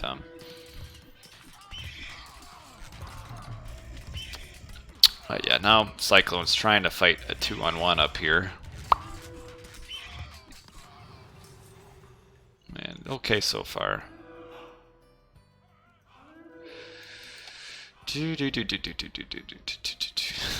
What is this? This entertains me. Oh man. Yeah, well, this is going to be the end of Mr. Cyclone, unfortunately. And over here, it will shortly, we will see the end of Sun Tzu. With all these chariots. Only one armory upgrade, though. At least Sun Tzu's got some nice armory upgrades.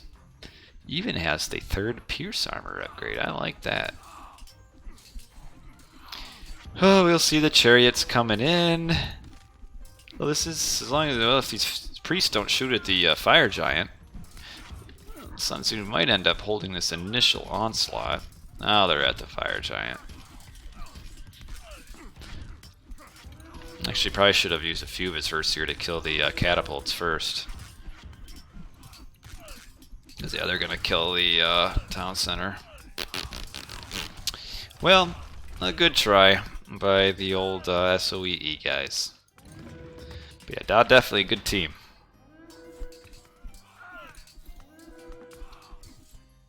Look at Joe, he has 6 town centers.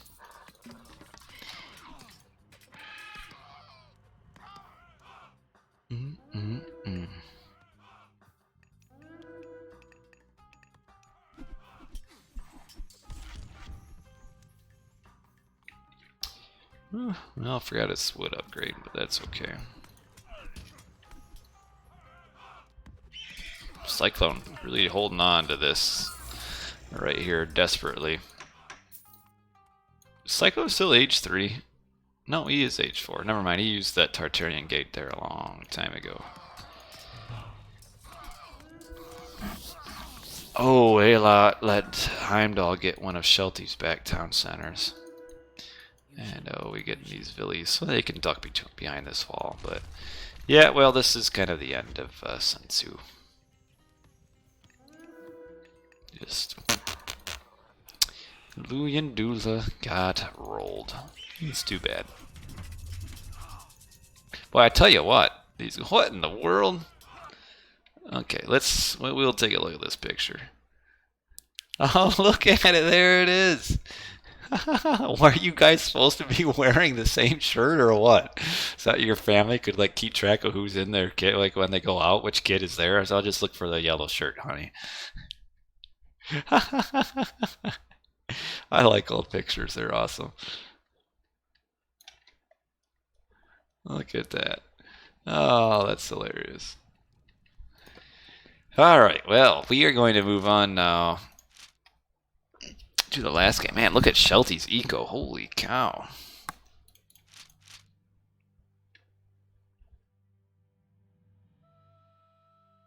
Yeah, a lot of Ills dead.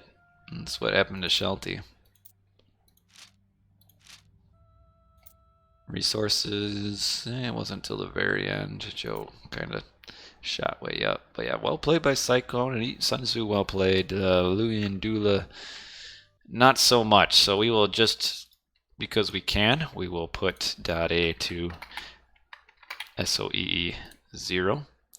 And we just put it on the overlay real quick here.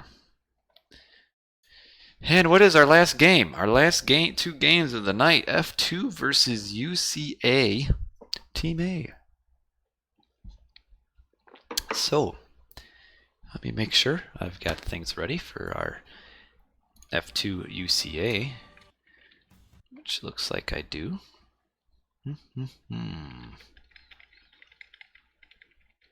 So we'll just move right into this. What is it, 12:06 a.m.? We will get to my RTS League, update not my scoreboard, reset it to 0-0. F2 versus UCA. So what I say in my mind is these are the 2 best teams in the league, and this is again just regular season round robin. Both of these teams are pretty much a sure thing to get to the playoffs in their division. It's just kind of a question of which team will end up getting first. So if we see a 2-0 sweep in this series, we'll definitely know who will end up getting first. And first place in the division will get a first round bye come the playoffs. So that is very important, because anytime you can avoid a series, yeah, that's the official end of my smoothie. It's gone.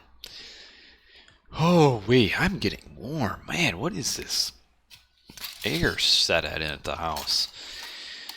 Whew, Oh, F2 versus UCAA. Alrighty, here we are on, Blue Lagoon. It's another new map. Well, that's pretty cool. So far tonight, gone through 5 games and not had a repeat map, so that's pretty cool. So Blue Lagoon. And we're looking at F2 right now on our bottom. Now, Pennywise is Thomas Shelby, or Shelby frequently. That's what he goes by. He will probably be playing Loki. Yep. And then we've got Pocket is player. He's Loki as well. Very interesting. His player is typically a Zeus only kind of a guy, but we've got him on Loki. And then the other player is Mr. Green Sea Squash, and he is Uranos. And think Uranos is, if you could say Squash has a main, it's probably Uranos. He tends to play that in the when he plays RTS League, he tends to go with his Uranos. Now, on the top end are some more really good players. We've got Hero OP, really good Loki, and he is Loki. You got Matrius as the other flank. He's purple, and he is Poseidon. He's got good Poseidon. And we've got Mr. Magic in the middle as Uranos. So one of the, probably the best 1v1 player currently. Although, yes, F2 player is TSM player. He's played for F2 now for, I think, this is his 3rd season, seeing as he's kind of the only active TSM player these days. History has shown for Magic is that he's not as good in his team games as he is in 1v1s. Which team games do play differently. And Magic does, when he does play, typically plays 1v1. I know he's not quite as active as he used to be, so when he does play, he's usually just doing 1v1s. But when we're talking about team game players and who are the best team game players, I think you're probably looking at the 2 best currently on the bottom side. I'd say Squash and Player are number 1 and number 2. Squash probably a little bit better than Player when it comes to team games. Mainly because Squash is more effective with more gods. Like Player on Loki, he's pretty good, but it's not like he's phenomenal with it. Player is more of just a Zeus only super top. Although he's still good with Loki, but Green Sea is kind of good with a variety of different, but his Aranos is really good. For Magic, I wouldn't even, when we were talking about ranks, where would I rank him as the team player? Echelon, I mean, he would maybe be somewhere between, I don't know, top 10 to top 20. There's quite a few players that I would say would be better than him overall in team games. Me being one of them. I'm probably third best team player. But F2, I mean, let's just put it this way. The last time Green Sea and Player were playing together on F2 in the championship, they defeated DoD 3-0, and their teammate, being Player and Squash, was yours truly.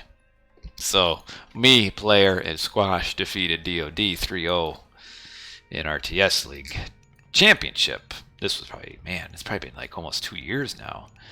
And I'll tell you what, the reason we won had really nothing to do with what I did. It was just, I mean, they could have put my wife with Player and Squash, and we probably would have won. But anyway, or Magic probably could have won with them, maybe. What are we looking at as far as the game itself? So let's actually, focus more on the game now. We're talking about rankings of players. Let's see. We've got our double Loki on the bottom. Kind of interesting that that Player didn't go Zeus on this game, or on this map. Zeus isn't a bad choice on this map. But yeah, when you got Loki, Uranos, you're definitely going all in aggression, and you want to make as much damage as you can. The one thing I will say is that Poseidon can struggle against Loki. Poseidon's second hero, Hippolyta, her aim, just because she has such a long animation, is not very good. And killing Battlebore, she might as well just be useless. But we see some early aggression here on the hunt. And Matrius fights it briefly. Now, yeah, he'll have to run. So nice to push them off a hunt right away. Matrius will attack the granary to get some favor. And up here we have the enemy Loki. And then we have Magic Zeranos. So I would say, like, even Magic Zeranos team game, like, really, I mean, even I wouldn't even know if it would be in the top 10 or 20 Uranos team. But we'll see. I mean, I'm not trying to bad talk the dude. When it comes to 1v1, in my mind, he's the best. But team game, not so. But he doesn't play a ton. But we've seen a little bit of kind of back and forth fights on both sides. The initial aggression by the lure just killed itself. A little aggression by Shelby on the bottom, and we actually have Player coming up here to fight on the top half of the map to help out Squash. And we have a Centaur running around in the back. Could actually get a little bit of damage on this if he ran past here. But just ran right past. Very interesting. And do we have Hall of Thanes yet? Nope, not yet. But it does get a nice few whacks on that Hippocon there. And Shelby has to run a long way from his forward hunt to his next hunt. I gotta go all the way to the back here. We'll have 2 giraffes and then 2 rhinoceros.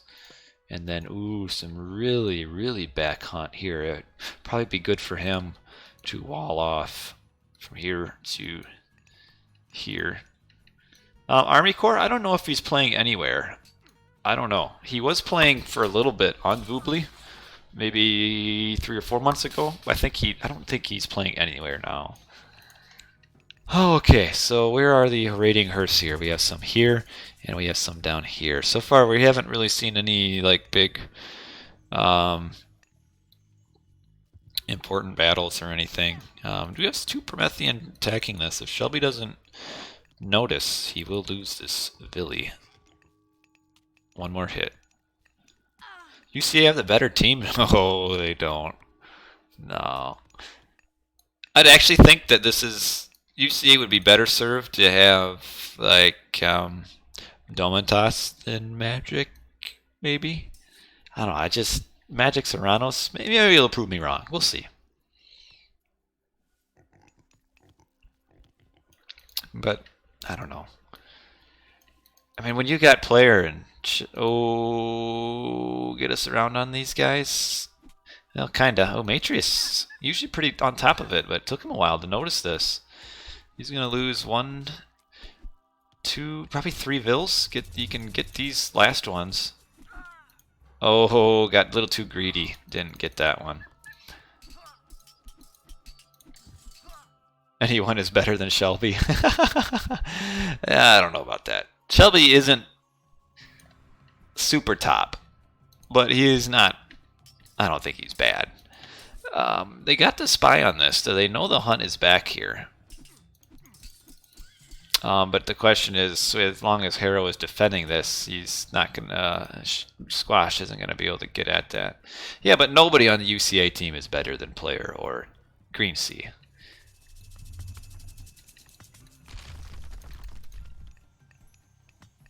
They're just killing a few houses. Doesn't really do a whole lot. Looking in the back here, there's really nothing to get as far as Villies. He's actually pushed Matrius clean into his base over here. Matrius just killing just a few towers. This is not. He doesn't want these Hersier fighting here. Wants to try to heal them up before they die. And oh, we have a ceasefire.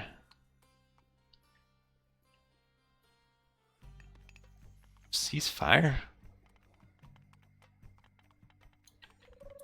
I guess the ceasefire. Oh, yeah. Never mind. There was 2 units here. And oh, the wall gets in just in time. This was big. Player rushed this wall and was able to build it before the Vils could get out. So the ceasefire was to save these Vils. I missed that Player also had units up here. So the Hersier are busy building walls. We have walls upon walls being built up here. Where now Harrow is trying to get Player's Hersier on the wrong side of the wall, but the wall shenanigans during this ceasefire. You know, if you could shockwave your ally, that would be awesome, because Harrow could put his Vils here and Magic could just shockwave him over. But now we've Harrow's in a bit of a problem. Oh, he snuck a few Vils through this edge here. Oh, this was big. You don't want to lose your hunt. I mean, you're losing your hunt and ceasefire. That's not good. And now Magic is finally coming. Magic is getting a bunch of town centers right now. And that's why he's so late, is that he's getting his town centers. So 2 Vils escape and a few Hersier. And then that resulted in the usage of both of ceasefire along with that. So that's not good. I don't know why Player is not fighting right now. Well, I guess it is. Magic does have quite a huge army right here, and I guess he can just retreat. They should little bit of communication. Player's retreating, and Squash was fighting there for a little bit. No, yellow just didn't have an army yet, being Magic, and that's because he was grabbing town centers. Yeah, this is a nice map. This is a map that was made for the balance patch by Rebel Rising. It's a nice map. Yeah, Magic went 3 town centers, which is okay as long as one of your allies doesn't get caught out. And well, Harrow got caught out. It's a little bit greedy trying to hunt in the very far corner of the map, especially because there is a spy on it. But the 3 town centers will, I mean, that'll get him a huge eco. You know, a little raid here by Harrow, getting 1 citizen dead. And if he wants to, he could maybe press and get that next one dead. Oh, needs 1 more hit on it. 1 more. Ho, ho, ho, ho, ho. So that ended up not being worth. If he could have gotten that citizen, but 1 hit and was able to kind of maneuver through all of those units and could not get it. Magic fighting off. Actually a nice hit here. How much? Let's see how much hit points there is on it. 2 hit points, so not 1. But oh, Matrius is getting himself caught right here, losing some Hippocon. The building shenanigans. I love it. So Shelby is kind of behind Matrius. Kind of adds some idle Townsville time with this hunt and stuff, and really doesn't have much hunt to fall back on. In fact, he's eaten all of his starting, what is it, berries? Yeah. And there's a raid down here. We got 1 Valk against all these Hippocon. We'll kill one and could maybe kill another. Nope, not quite. Alright, look at this army from Player, though. Player is playing, he's got a nice score line right now. Holy cow. Way ahead, and Harrow is way behind. And Magic at the 3 town centers will be having a good eco, but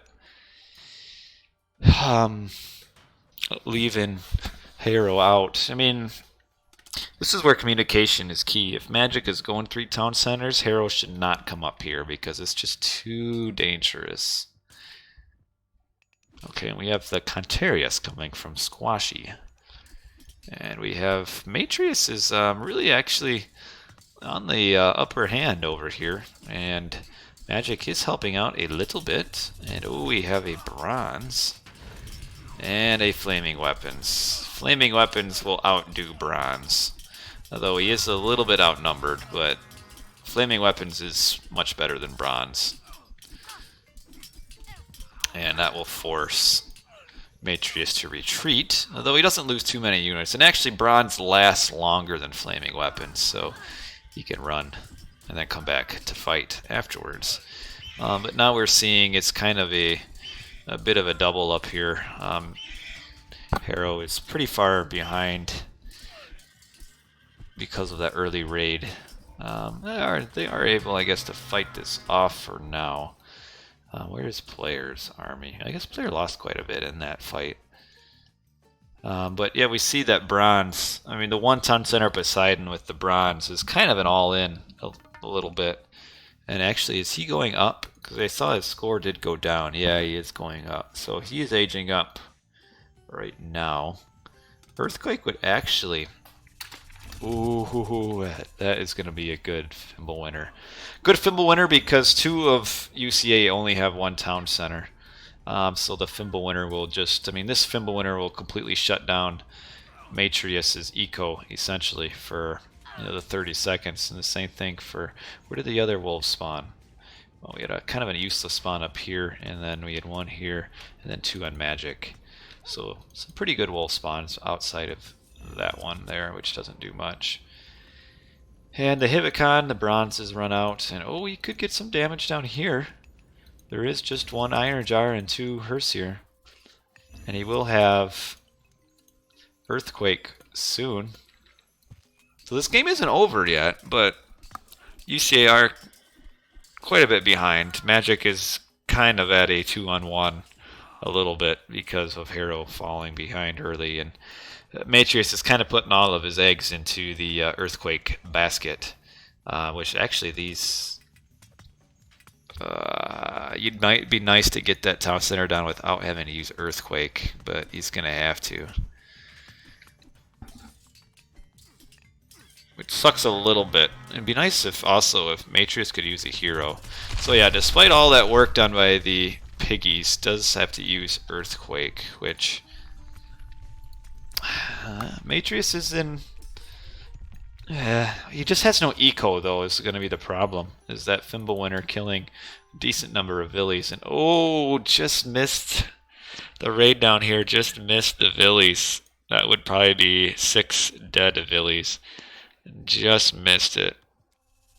Here with the little raid over here. Shelby at 0 town centers. Trying to build one. Player needs to come down and help out his buddy, probably. And Magic. Yeah, Magic, I was going to say, Magic should come down here. Once you smell blood in the water, you need to clean up. And getting the birds down on the myth units will really help. Okay, here's players showing up. And actually, Matrius, once he loses his Hippocon, his eco probably isn't going to be where it needs to be to really replenish them. Doesn't really have much upgrades. Where are the birds? Okay, the birds are right there. The player is coming over to help. We've still got these Contarius just running around looking for places to raid.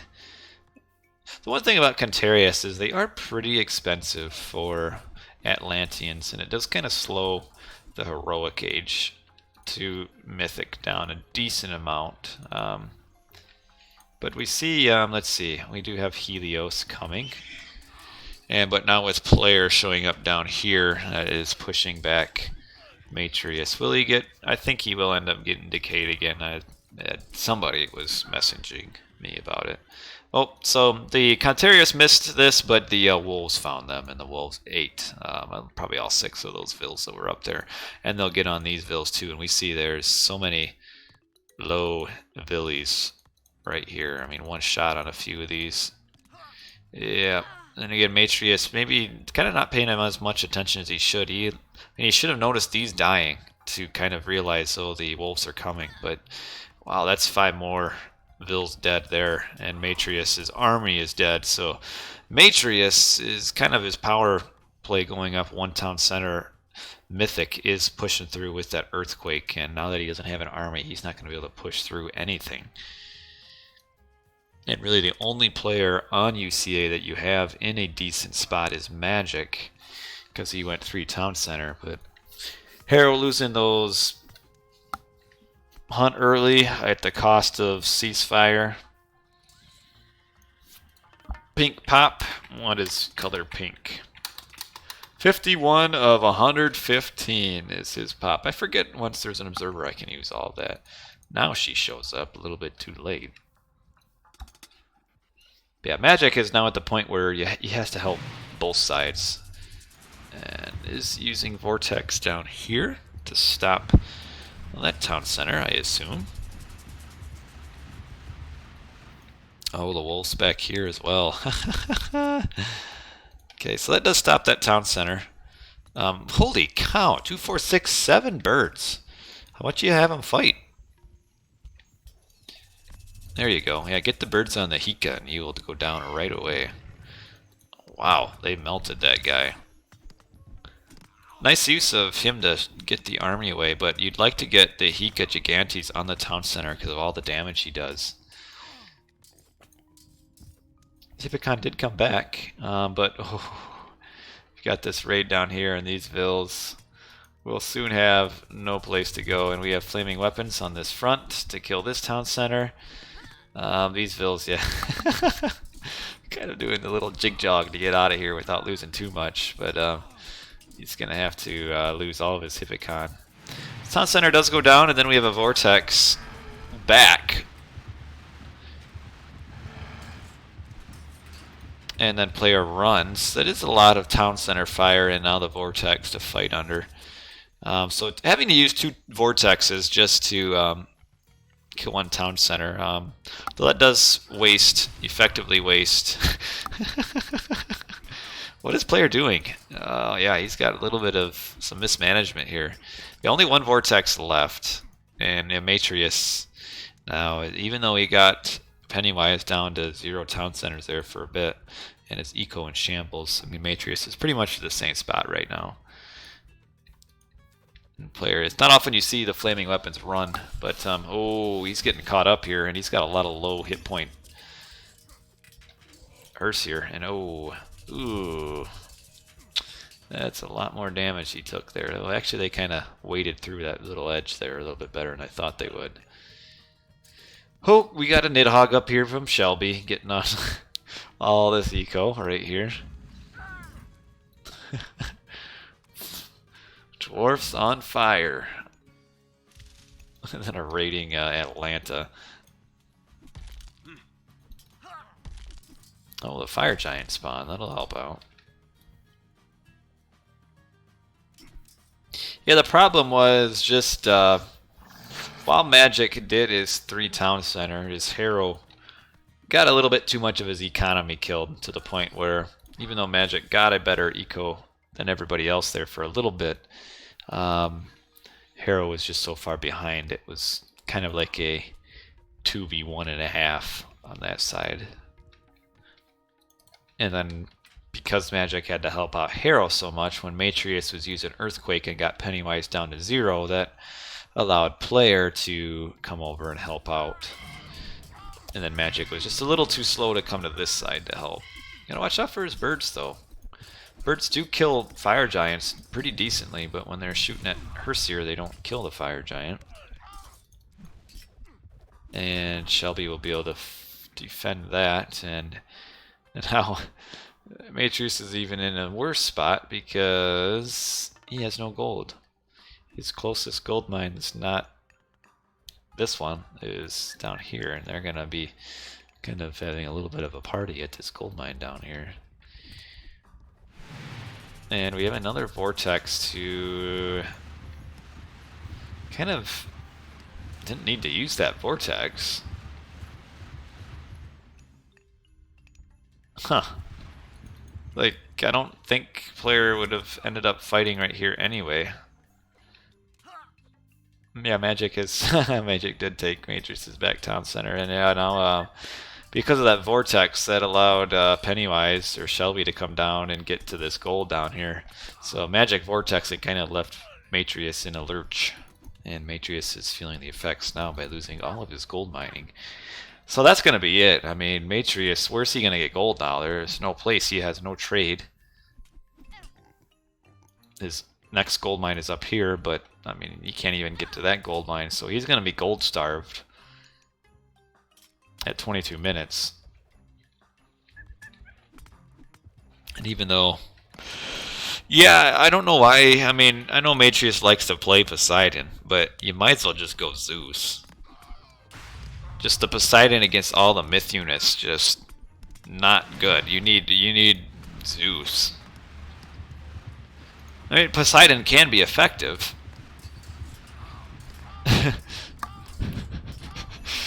Vortex is such a cool god power, though, I have to say. And here comes the Nidhogg. I'm flying in. He's still almost at full health. Look at that dude. And that's the end of Magic there. Oh, you mean Sky Passages? Yeah. See, more would have Sky Passages everywhere. Yeah, really the problem, I mean, Matrius for a while was pretty much even with Shelby. The problem was Harrow just losing all of his hunt and then wasting Ceasefire. This wall was, the walling here was just huge. This Herseer, when Player was quick building the wall here, just got it up in time. And that really, really hurt Harrow. But that's it, GG. So ended up looking kind of like a absolute massacre, but really just a few things early on in the game can really change everything. And yeah, I don't think the 3 town center like that, you can do like the 3 town center and like just random 3v3s, because the teamwork on the other side just isn't going to be to where it needs to be to punish. But when like the pocket goes 3 town centers and leaves his edges a little bit vulnerable there for the first few minutes of Classical Age, good teams can take advantage of it, and F2 did there. He didn't hug his picture of naked Chrono. So let's update that. So F2 won the first game.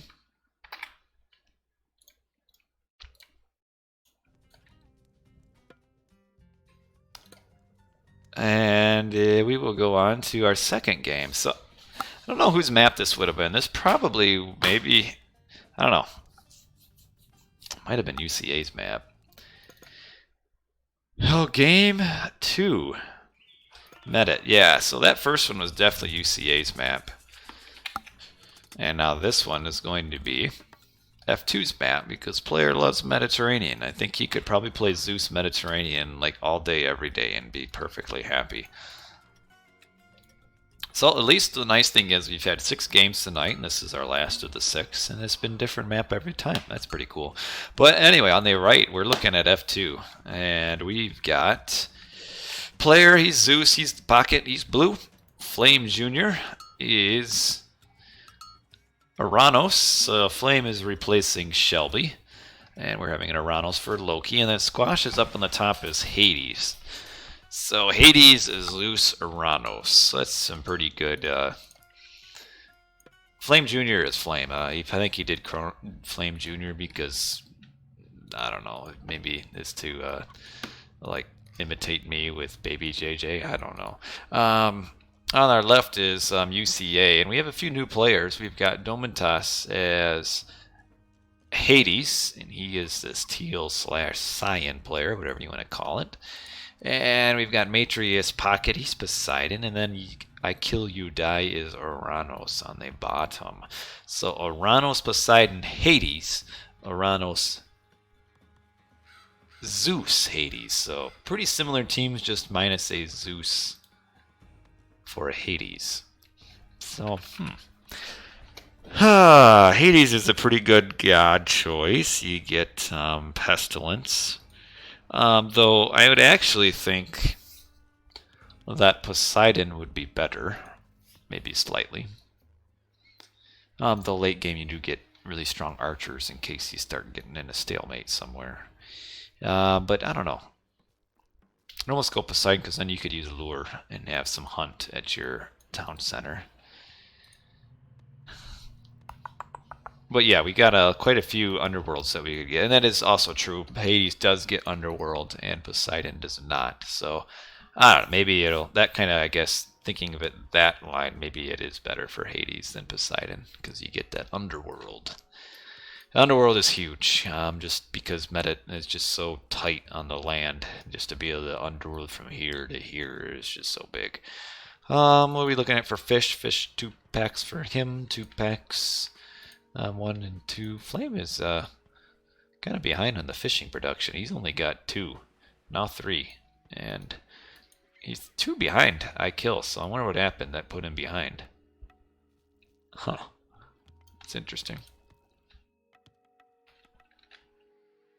But yeah, Medit, I'm sure this will be like normal, where we will see just all out fighting on the water, and if both teams kind of it goes even-ish on the water, we'll end up just kind of seeing kind of a mutual transition to land. But one thing about player is he does really well on water. His boat micro is really good, and his squash is really good too. I mean, as I said, if squash and player could win 3-0 with me as their third, I mean, you could pretty much put anybody over here, and F2 will probably win.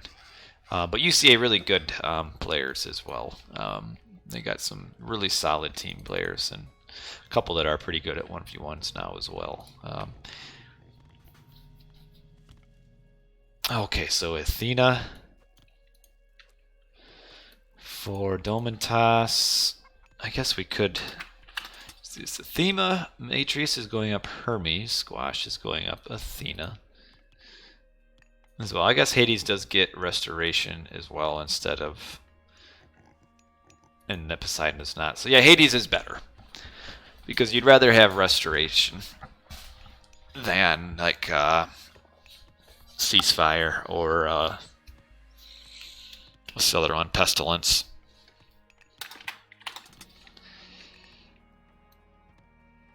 Right side has more gold.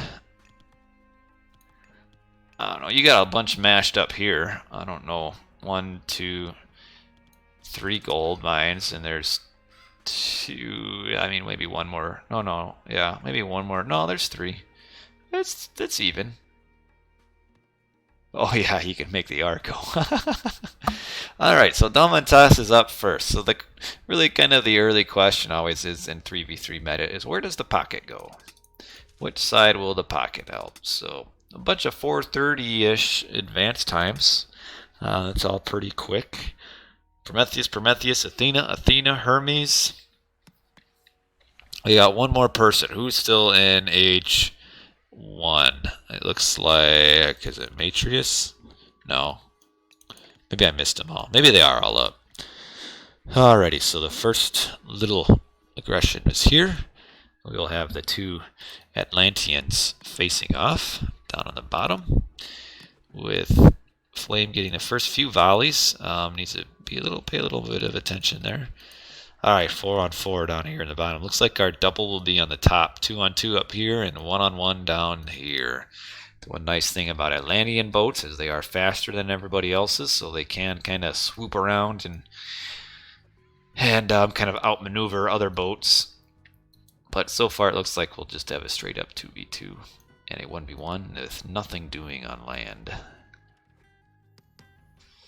Overall, I'd say that Player and Squash are mechanically better than Domitas and Matrius, so when it comes to just all-out boat wars, you should see F2 winning because they have better. Alt F6, what is Alt F6? I'm not going to press it. Shockwave down here, followed by another shockwave. Looks like Flame's shockwave was better.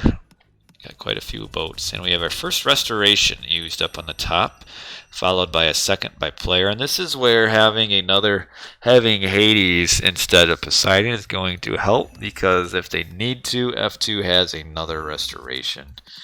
And like ceasefire in this situation to stop fight on water doesn't really help much. No ally same color. Oh, maybe. Okay, so still kind of even-ish up here, though it looks like F2 does have a slight boat numbers. And a little bit of miscommunication between UCA. Kind of Matrius is going half back while Domitas was fighting. And I'm going to say, probably going to see another restoration being used in this big fight, and that restores all these boats to almost full health. I know the option, I just don't use it. I don't see why I would need to. I mean, I only have to keep 6 colors in mind. But yeah, that second restoration will just help out F2 so much, and that's why, now that I think about it, you'd rather be Hades than Poseidon, because ceasefire doesn't do much for you here. Not early. And okay, so Flame is back, and that is allowing iKill to come up and help. So Flame will have to respond to this pretty quickly. Though, fortunately, F2 do kind of mutually end the aggression there for a little bit, so they won't get caught out too far ahead. And now they're just going to go back a little bit, and Squash needs to fall back too. Fall back, fall back, fall back. And Flame is, okay, so Flame is just going to attack iKill's boats, and he will actually get a few here, and we just have to be careful. Squash kind of moved his boats to a very bad spot. He can't get out right up here. And he's going to have to move over this way, and if they're smart, they will sail this way first and then cut off the exit there. So they actually could have done more damage to these boats, but did not sail to cut them off. But the one thing that does do with Flame coming up here is it does completely push iKill off of water as far as fishing for a while, which will slow him down later. And actually F2 is able to hold up decently, and these boats should have probably all or almost been dead if UCA would have kind of anticipated and sailed this way. Like iKill ended up moving down here with his boats. If he sails over here, they could probably get all of Red's boats, which would be huge. Instead, they didn't. Now iKill getting off of his fish for about a minute will put him slightly behind Flame when it comes to grabbing land. And we see, yes, we see a town center here for Flame, and also Player has grabbed a town center. And now Domitas is grabbing his first town center. And, you know, a little bit worrisome for UCA in that water is still kind of even, and they're already behind town centers right now. And actually, yeah, we see Squashy is getting a town center too, so iKill is still a little bit behind. So Flame just needs to make sure he's kind of losing boats a little bit here that he doesn't need to be losing. Lost maybe 2 or 3 that he didn't need to, and needs to wait till a player comes in to help out. Squashy has kind of stopped boats for a little bit right now. No technology is being researched. Yeah, he isn't building any boats. That's because he's going in more town centers.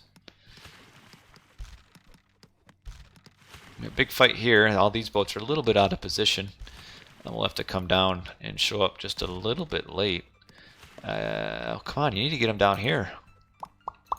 It's of more value to fight this than it is to fight the... man, he's using 10 boats just to kill 2 fishing ships when there's a huge fight right down here. I guess they are kind of winning it anyway, so it doesn't matter. But, oh, now he's retreating. What in the world is this? Why is he going back? Is there something going on that I'm not seeing? And now he's going forward again. Really strange. Like, these 10 boats have done nothing for like the last 30 seconds. Which is allowing F2 to kind of continue to, even though they're down on boats now because they grabbed town centers, they're still kind of in a decent position. Just because of the boats haven't been doing a whole lot. Flame is actually, Flame, yeah, he's losing his boats, but at this point, losing the town center, or losing, I'm saying town center because I see Squash is now at 4 town centers. Losing the water isn't really that bad. I mean, it's less of F2 losing water as more of kind of they're just not fighting it anymore because they got all their town centers now. And they're still even fishing a little bit anyway. Though Squash isn't, but he's at 4 town centers. Now Flame is running back, and oh, okay. But yeah, iKill has really made a ton of boats. And actually, I'd kind of be interested to see right now is actually when you can kind of pretty much assume that all the military that UCA has is in boats. And just kind of let's compare real quick. I'll put pause and see what are the boats comparisons. Is that well, iKill made a little bit more than Flame, but Flame does have some Vermillo, so Domitas 44, 46. 44, 32. So UCA is probably made like 20 more boats than F2 has. 20 to 25 boats. And that's a lot when you consider each boat is about, depending on the civ, is 150 resources. And because iKill was a little bit slower, because he lost his early fish, he's behind on grabbing town centers and behind on land military. He also made about 10 to 15 more war boats than Flame did, which that's a ton of resources. I mean, 100. What is it? 120?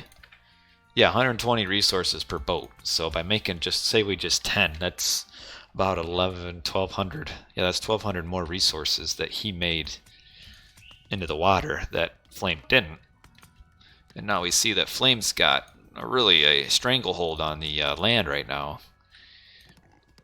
Meanwhile, UCA is now kind of one water. Again, it's less of winning, but more of just F2 just not fighting it anymore. And in the meantime, Squash has 4 town centers.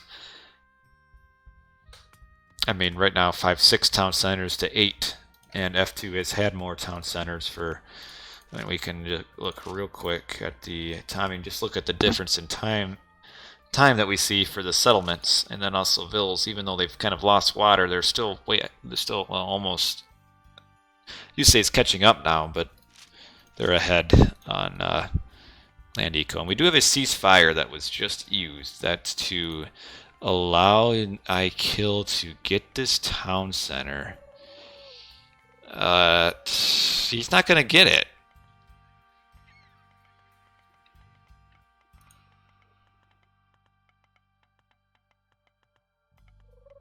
I don't think he's going to get this. No. He won't. And just like last game when they wasted ceasefire, this is another wasted ceasefire. And I kill gets to about 65% and then realizes, yep, not going to happen. So this is a huge mistake for them. Wasted ceasefire and a lot of villager time, and we'll lose, well, one vill probably, for nothing. That hurts, because you've kind of won C. You have ceasefire, which is a really big power play later on if you like kill a town center and you can grab it during ceasefire. And now they've completely wasted it, and also just wasted time trying to build it. So that's that hurts. That is a huge problem. Needs to be careful. Squash needs to be careful. This one mana core will absolutely shred all of these Toxotes. Gets a nice, if he can get a nice special attack in. Needs to make sure to be targeting the middle. But man, oh, shoot, that hurts. I don't think he'd lose it right away, because Matrius would have been here to help out. So he wouldn't have lost it if he would have got it. But yeah, when you talk about the time they wasted, that's, I don't know. I mean, we could try to do the math and figure it out. But yeah, that's a lot of time wasted. A big shockwave here. We've got, I don't know if 1,000 would be, I think 1,000 is a little high. I think maybe your first number is 600 maybe lost with all that walking time and crap. But Apollo is up. And now, see, now they're at a point where with Matrius's power play being up first, and then also High Kill was up before Flame, they're now able to get this town center without any problem at all. And instead, by being too panicky and trying to get the town center before, I mean, it's easy to, ooh, Flame, really bad positioning here. It's easy to watch and point out mistakes. And when you're playing, you know, everything's going so much faster. But it seems to me that was kind of more of like an unforced error, where it was kind of conventional or common knowledge that this town center wouldn't have gone up with ceasefire. It was just a bad play, and there's no way you could say, well, maybe you can excuse it. I don't think you can. And yeah, Yellow has a ton of boats yet. I think you'll just kind of just slide them up to this dock here and just lose them all happily. So they get this town center. UCA does. And Domintas is actually up Mythic right now. The UCA does have the score lead. But Eco is still very even. Despite having the C, their Ecos are about even. And UCA is slightly behind on land. And the one thing to note, I didn't cover it earlier, is that this is the map variant that does not have town centers in water range. And maybe if there were town centers in water range, you'd say probably F2 would probably play it a little differently and fight water a little bit more. But without any town centers in water range, that puts the late game water value even less important. This is a strong push here from iKill. But Domintas, he does have Underworld. And is Squash up Earthquake soon? Look at all these texts being... Okay, yeah, Squash is up Artemis. And we just have Fortified Town Center. Earthquake would maybe be able to kill all of this if he uses it now before you get used. We have, oh, where does Earthquake? So we got one Earthquake here that completely levels Flame's front. That player still has a little bit down here to help out. And we still have, I don't know why they have so many boats still. Like, Matrius doesn't have much of an army because he has a ton of boats that he's not getting any value out of. And I guess Squash is holding on to his Earthquake. Faster Mythic when you have water is a mistake. Not necessarily if you get super huge like power play god powers, but all Plenty does is give you more eco, and you already have more eco from the fish. I feel like the only value would get out of your fast mythic in this situation up here is if you use Underworld to eat Colossus and stuff down here. And that's actually probably why Squash is saving his Earthquake. He wants to be able to Earthquake the Underworld if it gets used on Flame. I think that's what he's holding it on to. And oh, well, now that I say that, he uses Earthquake. And it would have been nice to get Earthquake in before the building HP upgrade, because that's quite a bit of damage that the Earthquake lost out on. And kind of a... yeah, or not.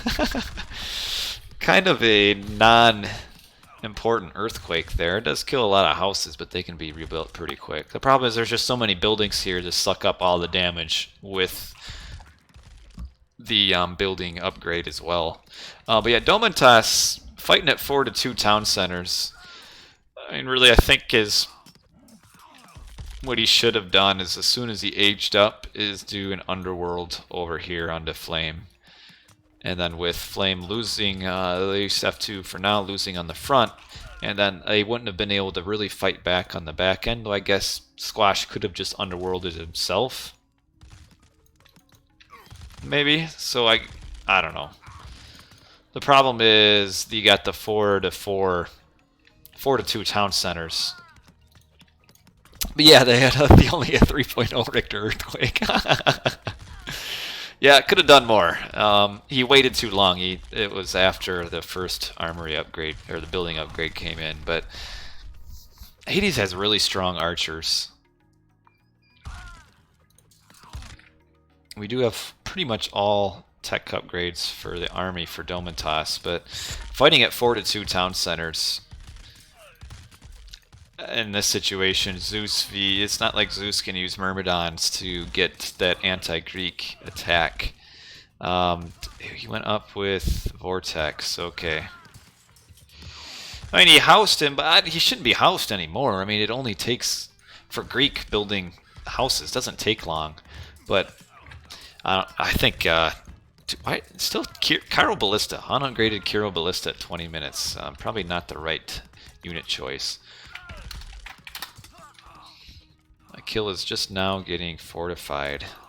Yeah, I mean, probably this push is going to require some vortexes from my kill, which is then going to hurt any sort of aggression down here. And even with the vortex onto Hades, I don't know if you'd really accomplish much. Yeah, Domintas just so far behind, just because they were so far behind on town centers. And outside of IKill coming down, I have so much stuff invested in water that's really just wasting space. I do have their... oh, and IKill doesn't even have the second fishing upgrade. But yeah, if we don't get a vortex up here, that's going to be the end of Domintas. No vortex? I mean, I guess what is he going to do? Vortex 5 Chiral Ballista? You can't even really do that. Okay, one Helipolis down. Will maybe... needs to get that second one done. Yeah, you're right. There's just nothing. What's he going to vortex? This is not going to do anything. It's because he has all this pop on water that's doing nothing. So we have nothing to vortex. Chaos use down here. Doesn't really do much. Nope. All the town centers are outside of range. So there's nothing that the siege boats can get to. Okay, so is holding on to the town center. Got upgraded boat towers. But all of this repairing and building means that his eco is probably falling behind a little bit. And, I mean, it's not like he's really fighting back the push. I mean, just look at all of these archers. Really, this is just kind of a delay. And he now doesn't even have an army to get at these Helipolis. And now comes our Vortex to save the day with unupgraded Chiral Ballista and Arcus. It's probably the saddest and sorriest Vortex I've ever seen. Like, did you even do it in time to even remotely save the town center? And you're vortexing Caro Ballista that don't get attack bonus against archers. So what's the point? And he's got all this pop here. I mean, the Man of War is what? Yeah, 5 pop.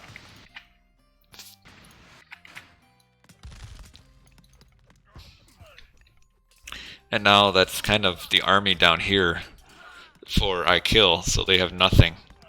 And Flamey's way behind, 3,800 points, but again, you've got huge ecos from Zeus and Hades, and well, they did get this town center back up. While I was looking down there, somehow they got the town center back up. And killing, but yeah, so that is the resign, because now F2 is solidified down here, and Domitas is losing up there, so we can see that the water isn't necessarily everything, especially once town centers start getting built on the mainland. So really well played by F2. UCA had chances there, but just they fell behind a little bit too much on getting town centers. And then like Domitas rushing to Mythic for the Plenty Vault, and I mean, it really doesn't give him any sort of power to do much. I mean, he probably should have just, as soon as he reached Mythic Age, use Vortex, or not Vortex, use Underworld to attack down here and like switch the front, and maybe at least make F2 be defensive on this end, which maybe that would have played out differently, because then you'd have Squash would have to respawn with his own Underworld down here, or player would have to Underworld from the front to the back. And generally aggression, at least late game, whoever's on the offense usually wins. And with Domitas just kind of delaying, not ever using his Underworld, and then trying to fight 4v2 town centers, well, we saw how that ended up, which was with him losing. And we end up having all three Underworlds not even ended up getting used, and Flame never even ended up getting H4 either. But I feel like iKill's like army composition was just really bad. I don't know why he's making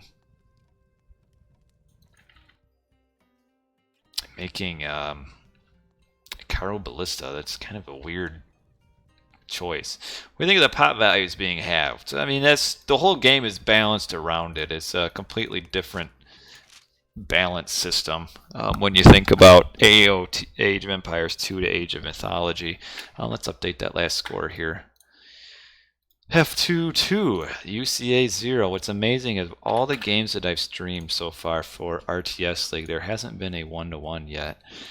But we can see the eco was pretty much dead even, but it's the town centers that hurt UCA, and that even though they had the water surge, they had to spend so much time here. And who knows, maybe, man, if they have ceasefire late game, they could ceasefire and save Domitas for a minute and probably grab this town center when they had it down and were up here. So that ceasefire use here probably lost them the game, actually, now that I think of it. Because wasted iKill's eco for a while, for about a minute, and then wasted your entire ceasefire to the point where they probably could have used ceased and got that town center, and kind of saved Domitas for a minute. So yeah, that ceasefire wasted was maybe the difference, if you want to just point out at one single thing.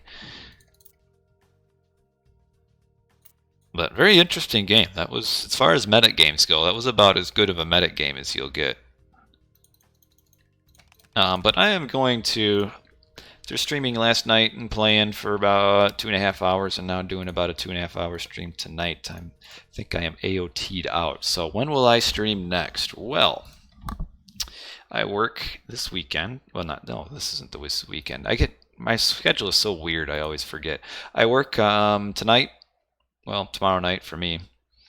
And then I work also Thursday night. So the next 2 nights you won't see me around. The answer to that is maybe, Mr. Dark Risen. So the next 2 nights you won't see me. But probably Friday night, Saturday night, and Sunday night. Probably at least probably 2 of the 3, if not all 3 nights, just depending on what's going on. Maybe 2, maybe 3 nights. We'll see. Probably, I don't know. Sometimes on my weekends off, I kind of switch my time a little bit. But yeah, so that is it for tonight. I hope you guys enjoyed the 6 RTS League games. Probably this weekend, I'll probably find some more of the Age of Mythology 1v1 tournament games to stream. I probably won't be doing any RTS League games this weekend because I'm kind of all caught up on to most of the good games. But we'll probably see, some of the 1v1 streams. I'll do some 1v1 recorded game streams this weekend, I would think. Probably the first time will be probably Friday night. You'll see me, or whatever time this is, a couple hours before this, come 2 days from now. Old 1v1s, I did that, and the old 1v1s, I don't know, they tend to be a little bit more boring just because of the incompetency of general incompetency of players back then. Let's see you guys. Appreciate you guys tuning in. Please remember, I forget to put this in my thing. I do have a YouTube channel where all of my old videos are saved, and there's a lot of them over time. But if you're ever interested watching, I got old RTS League games from last year, old tournament games streamed, me playing. If you really get into that kind of stuff, but a lot of stuff on YouTube. So check the channel out if you are interested. But otherwise, thanks for watching, guys, and appreciate all of you guys. Without you guys, I probably wouldn't be streaming because what's the point of watching games by myself? But yeah, thanks for watching, guys, and I'll catch you guys probably this weekend. So happy birthday to Mr. Ozone. I should have made like a little cake and like eaten a piece of it or something during the stream and like be my Ozone happy birthday Ozone cake. But that's it. So thanks, guys. Have a good night. I'll catch you guys this weekend sometime.